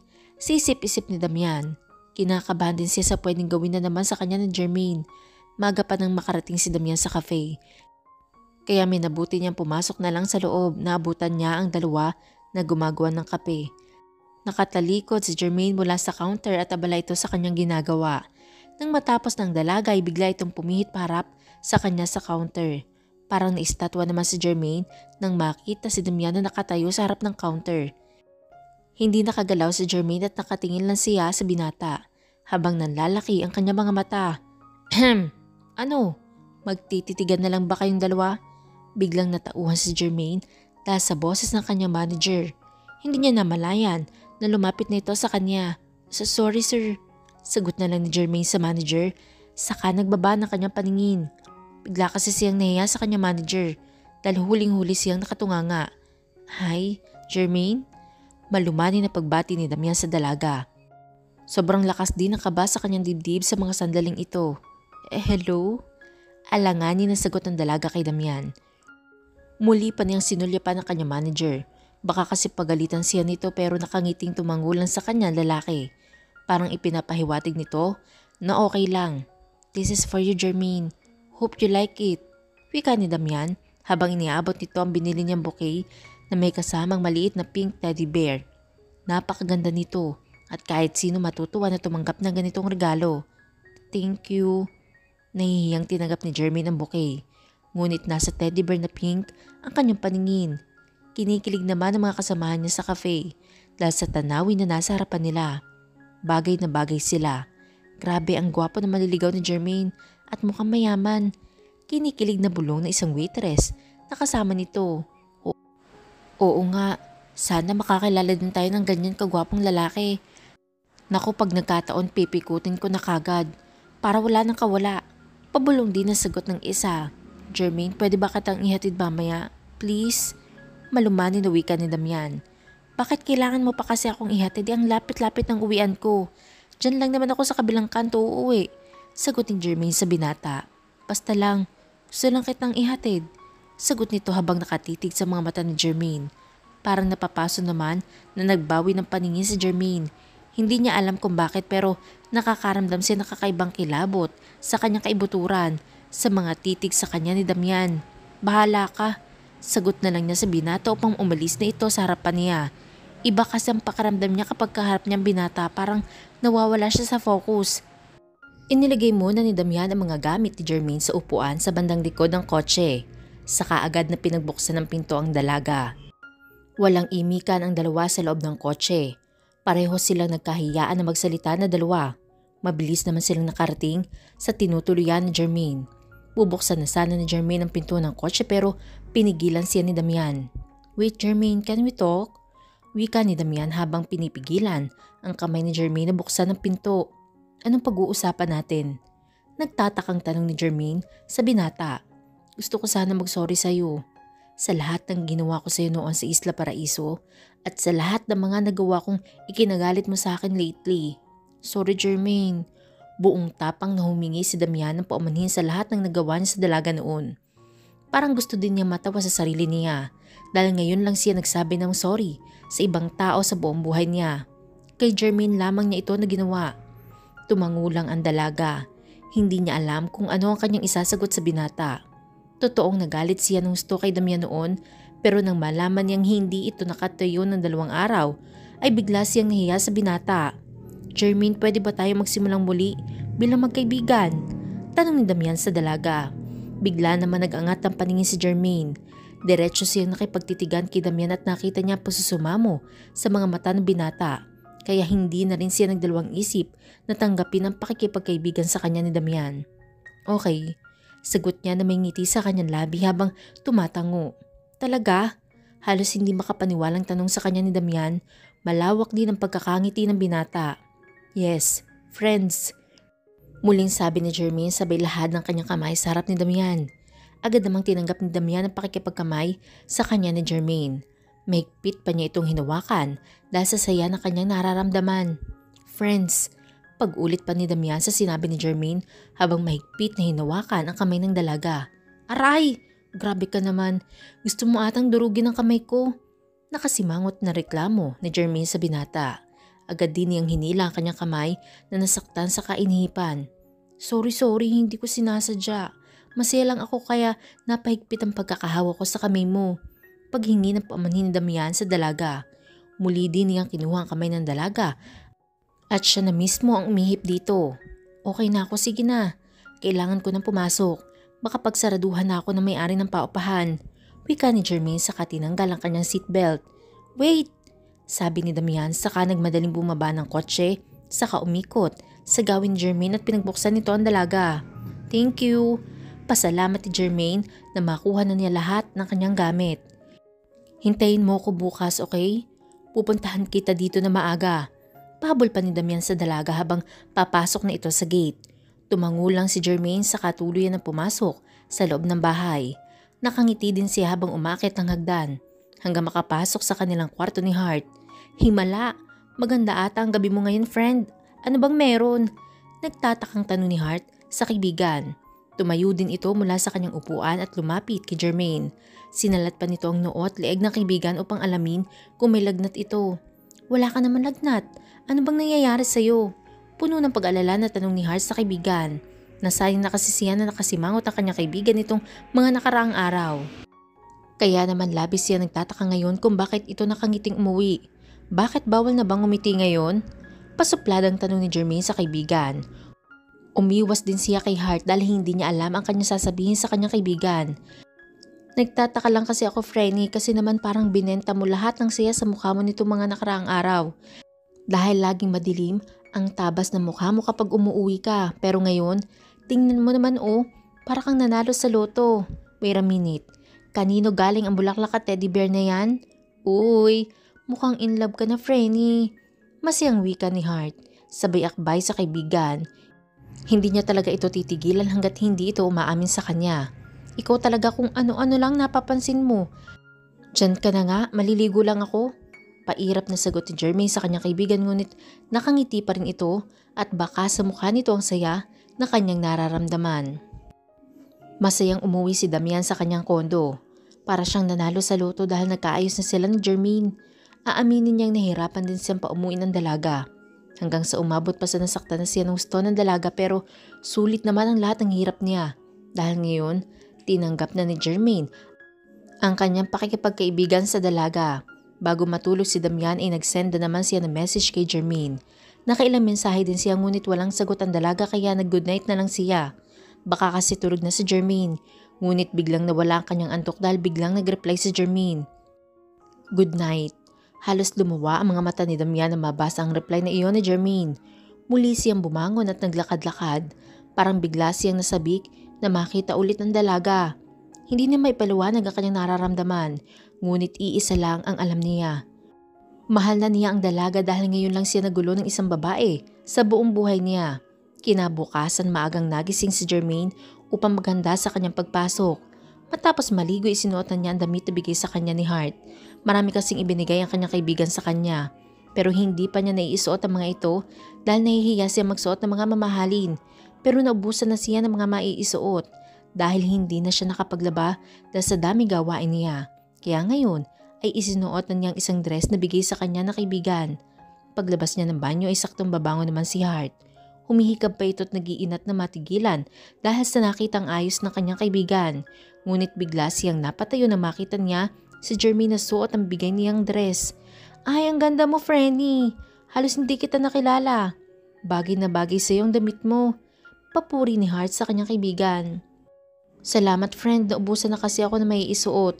Kaya kahit nahihiya ako magsuot na mamahalin, isusuot ko na lang. Hindi ba masagwang tingnan? Nahihiyang tanong ni Jermaine sa kaibigan. Ano ka ba? Ang ganda-ganda mo kaya? Siguradong maraming maghahabol sa iyo ngayon kapag nakita ka ng mga boys. Natutuwang wika ni Hart. Hindi ka ba papasok ngayon? Tanong niya sa kaibigan dahil tanghali na itong gumising.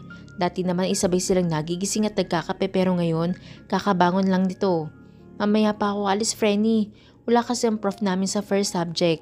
Sagot ni Hart sa kaibigan. Tumayo na rin ito upang magbanyo. Sige, mauna na ako at baka malit pa ako. Paalam niya sa kaibigan sa kinuha kanyang mga gamit at lumabas ng pinto.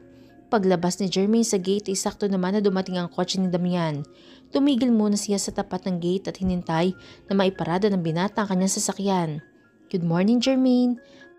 Pagpati sa kanya ni Damian na makalapit siya sa dalaga. Good morning din, sagot niya sa binata. Tipid lang siyang umiti dito dahil nahihiya siya kay Damian. Parang hindi rin siya komportable sa suot niya. Madalang kasi siya magsuot ng dress, kaya naiilang siya. Agad na pinagbuksan ng pinto ni Damian ang dalaga. Matapos makaupo ni Jermaine, ay agad niyang isinara ang pinto ng kanyang kotse at umikot sa driver's seat. Nang makasakay si Damian, ay muli pa siyang pinagbasdan ni Jermaine. Matamis din siyang nakangiti sa dalaga. You look so beautiful. Papuri ni Damian kay Jermaine. Saka mabilis na in-start ang makina ng kotse. Thank you. Sagot ni Jermaine, ngumiti din siya sa binata bago ibinaling ang paningin sa harapan. Naging maganda ang samahan ng pagkakaibigan ni na Jermaine at Damian. Laging hinahatid sundo ni Damian si Jermaine at minsan lumalabas din sila upang kumain. Mukhang napapadalas na ata ang pakikipag-date mo kay Kulugo, ha? Pabirong tanong ni Hart sa kaibigan. May ngiti din sa labi nito at mukhang masaya ang dalaga para sa kanyang kaibigan. Mahinang tumawa si Jermaine. Natawa din siya sa tawag ni Hart kay Damian na Kulugo. Kung sa bagay, sa kanya naman iyon galing, ang salitang Kulugo. Wag lang sana marinig pa ito ni Damian at baka magtampo sa kanya ang binata. Magkaibigan lang kami, kaya huwag mong bigyan ng ibang kahulugan ang paglabas naming dalawa. Kayo nga ni Nico lagi magkasama pero hindi ko naman iyon binibigyan ng mali siya. Sagot din niya sa kaibigan. Iba naman ang sa amin ni Nico kasi hindi ko naman inaaway yun. Ikaw, kulang na lang sakalin mo yung tao. Patuloy na pangiinis ni Hart sa kaibigan. Ganito ang banding nila magkaibigan. Laging nag-aasaran pero wala namang napipikon sa kanila. Dahil kilala na nila ang ugali ng bawat isa. Maagang bumangon si Jermaine dahil maglalabas siya ng kanyang mga damit. Tuwing Sabado na lang kasi siya nakakapaglaban ng kanyang damit dahil wala na siyang oras sa weekdays. Mabilis naman siyang natapos dahil hindi naman marumi ang kanyang mga damit. Saktong natapos siyang magsampay nang tawagan siya ng kanilang landlady. Jermaine, may bisita ka. Halika na muna dito para makapag-usap kayo. Narinig niya ang pagtawag sa kanya ni Aling Carla. Nandyan na po, Aling Carla. Magalang na sagot niya sa matanda. Jermaine, anak, kumusta ka na dito? Salubong sa kanya na kanyang tita Joy. Ngayon lang ulit nakadalaw ito sa kanya dahil sa hindi ito makalis sa bahay ng kanyang amo. Tita, I miss you, tita. Masayang niyakap ni Jermaine ang kanyang tita sa kahinalikan pa niya ito. Namiss niya ang kanyang tita. Masayang niyakap ni Jermaine ang kanyang tita sa kahinalikan pa niya ito. Namiss niya ang kanyang tita. Ilang buwan na rin nang huli sila nagkita na dalawa. Namiss na rin kita, anak, pasensya ka na ha. Masyado lang ako maraming gawain sa mansyon, kaya hindi na kita nadalaw dito.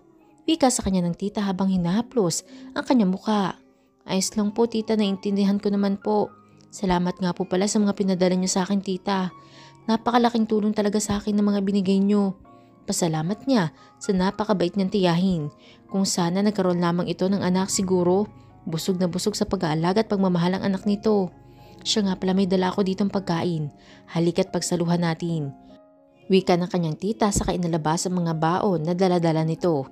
Masiyang kumain na magtiyahin nang dumating si Damian. Pinapasok naman siya kaagad na may-ari ng paupahan dahil kilala na siya nito. Lagi din kasi niyang niririgaluhan ng may-ari. Kaya pwede na siya makalabas-pasok sa loob ng boarding house. Tumuloy ka na sa kusina, iho. Nandun si Jermaine at ng tita niya. Sabi sa kanya na may-ari. Salamat Aling Carla. Wika niya saka mabilis na pumasok sa loob. Agad din siyang nagtungo sa kusina upang puntahan si Jermaine. Gusto rin niya makilala sinasabing tiyahin ng dalaga. Paglapit niya sa pinto ng kusina ay nagulat si Damian sa kanya nabungaran. Yaya, anong ginagawa mo dito? Nagtatakang tanong ni Damian sa babaeng nagpalaki sa kanya. Gulat na gulat naman si Joy dahil sa biglang pagsulpot ng kanyang alaga. O Damian, bakit ka nandito? Anong ginagawa mo sa lugar na ito? Puno ng pagtataka na tanong ni Joy sa binata. Hindi niya akalain na papasok sa ganitong lugar si Damian. Ang inaalagaan niyang parang prinsipe kung ituring na kanyang mga magulang. Kaya lahat ng luho at kalokohan ay kinukonsinte ng mga magulang nito. Hindi naman nakapagsalita si Jermaine na sa pagkagulat, hindi pa pala niya nababanggit kay Damian na pamangkin siya ng kanilang mayordoma. Naisip din niya na baka magalit na sa kanya si Damian at hindi na makipagkaibigan sa kanya. Damian, pasensya ka na. Hindi ko pa pala nasasabi sa'yo. Tita ko si Tita Joy. Alanganin na wika ni Jermaine ang lakas din ng kabog ng kanyang dibdib. Tita mo si Yaya? Nagtatakang tanong ni Damian sa dalaga. Ngunit tumangulang si Jermaine sa kanya. Magkakilala kayo? Nagtatakang tanong ni Joy sa dalawang nasa harapan niya. Nagpapalit-palit din siya ng tingin sa dalawa. Opo tita. Opo Yaya. Magkapanabay na sagot ng dalawa kay Joy. Saka sila nagkatinginan na dalawa na tila natatakot na maaaring sabihin sa kanila ni Joy. Paano kayo nagkakakilalang dalawa? Kailan pa? Muli na namang tanong sa kanila ng babae. Sa Isla Paraiso po kami una nagkita ni Jermaine Yaya. Pagtatapat ni Damian sa babaeng itinuring niyang tunay na ina. Parang bigla namang sumakit ang ulo ni Joy dahil sa mga nalaman niya. Hindi naman siya magagalit kung maging magkaibigan sina Jermaine at Damian. Ang inaalala niya ay ang mga magulang ni Damian na napakamata pobre. Damian, hindi naman sa ayaw kung maging magkaibigan kayo ni Jermaine. Ang sa akin lang paano kung malaman ito na magulang mo? Siguradong malaking gulo ang mangyayari kapag nalaman nilang nakikipagkaibigan ka sa tulad lang ni Jermaine. Baka ipahiya lang nila ang pamangkin ko. May kaba sa dibdib na wika ni Joy. Hindi na nga po ako bata, Yaya. Kaya hindi na nila maaaring panghimasukan pa ang buhay ko. Hindi na rin ako nakatira sa mansyon. Kaya malaya akong makipagkaibigan sa kahit sinong tao na gusto ko makasama. Pangangatwira naman ni Damian. Bigla din nagigting ang kanyang pangada sa inis sa kanyang mga magulang. Sinasabi ko lang ang mga pwede mangyari, Damian. Kilala ko ang mami mo. Hindi iyon papayag na ang kaisa-isahan niyang anak ay nakikipagkaibigan sa katulad naming mahirap lang. Parang maiiyak na wika ni Joy. Nagpapakatotoo lamang siya sa kanyang sarili dahil ipinanganak siyang mahirap at mamamatay rin na mahirap. Yaya, don't say that. Dahil para sa akin pantay-pantay lang tayo. Walang mahirap at walang mayaman. Kaya wag mong iisipin ang ganoon, okay? Pag-alo ni Damian sa kanyang napakabait na Yaya. Ang babae nag-aruga at nagmahal sa kanya ng tunay. Ayoko lang na masaktan ng pamangkin ko. Mahal na mahal ko si Jermaine. Sa akin na rin ibinili ng aking kapatid si Jermaine kaya gusto ko siyang protektahan. Naintindihan mo ba ako, Damian? Wika ni Joy. Nakayuko lang si Jermaine habang nakikinig sa usapan ng kanyang tita at ni Damian. Hindi din niya alam kung ano ang gagawin niya. Totoo naman ang mga sinasabi ng kanyang tita Joy. Hindi sila magka-level ni Damian. Kumbaga, lupa siya at langit naman si Damian. Hindi siya masasaktan, Yaya. I promise you that. Pangako ni Damian sa kanyang Yaya. Sa kanya ito niyakap. Yaya, don't cry na. Ako ang bahala kay Jermaine, okay? Sabi pa niya sa kahinalikan ng pisngi na kanyang Yaya. Diyan ka magaling na bata ka, pati ako binobola mo. Pabirong wika ni Joy sa kanyang alaga habang nakangiti. Hindi kita binobola, Ya. Totoo ang sinasabi ko. Mamaya maniwala pa siya si Jermaine. Muling wika ni Damian sa kakinindatan si Jermaine. Palihim naman ang umiti si Jermaine dahil sa ginawa ni Damian. Wow, kare-kare! Bulalas ni Damian habang nakatingin sa baonan na nasa ibabaw ng lamesa. Nagluto ako kanina para kay Jermaine. Halika na't kumain ka na rin. Alam kong paborito mo rin ito. Wika ni Joy saka pinaupo si Damian sa tabi niya. Ikinuha naman siya ni Jermaine ng plato at kutsara nito upang makakain ng binata. Masiyang pinagsaluhan ng 3 ang kare-kare na baon ni Joy. Matapos nila mananghalian ay nagpaalam na si Joy. Hinatid siya ni Damian sa kanyang mansyon, ngunit agad din itong binalikan si Jermaine upang ipasya sa mall. Muli po, sabay-sabay po nating abangan ang susunod na kabanata. Maraming salamat po.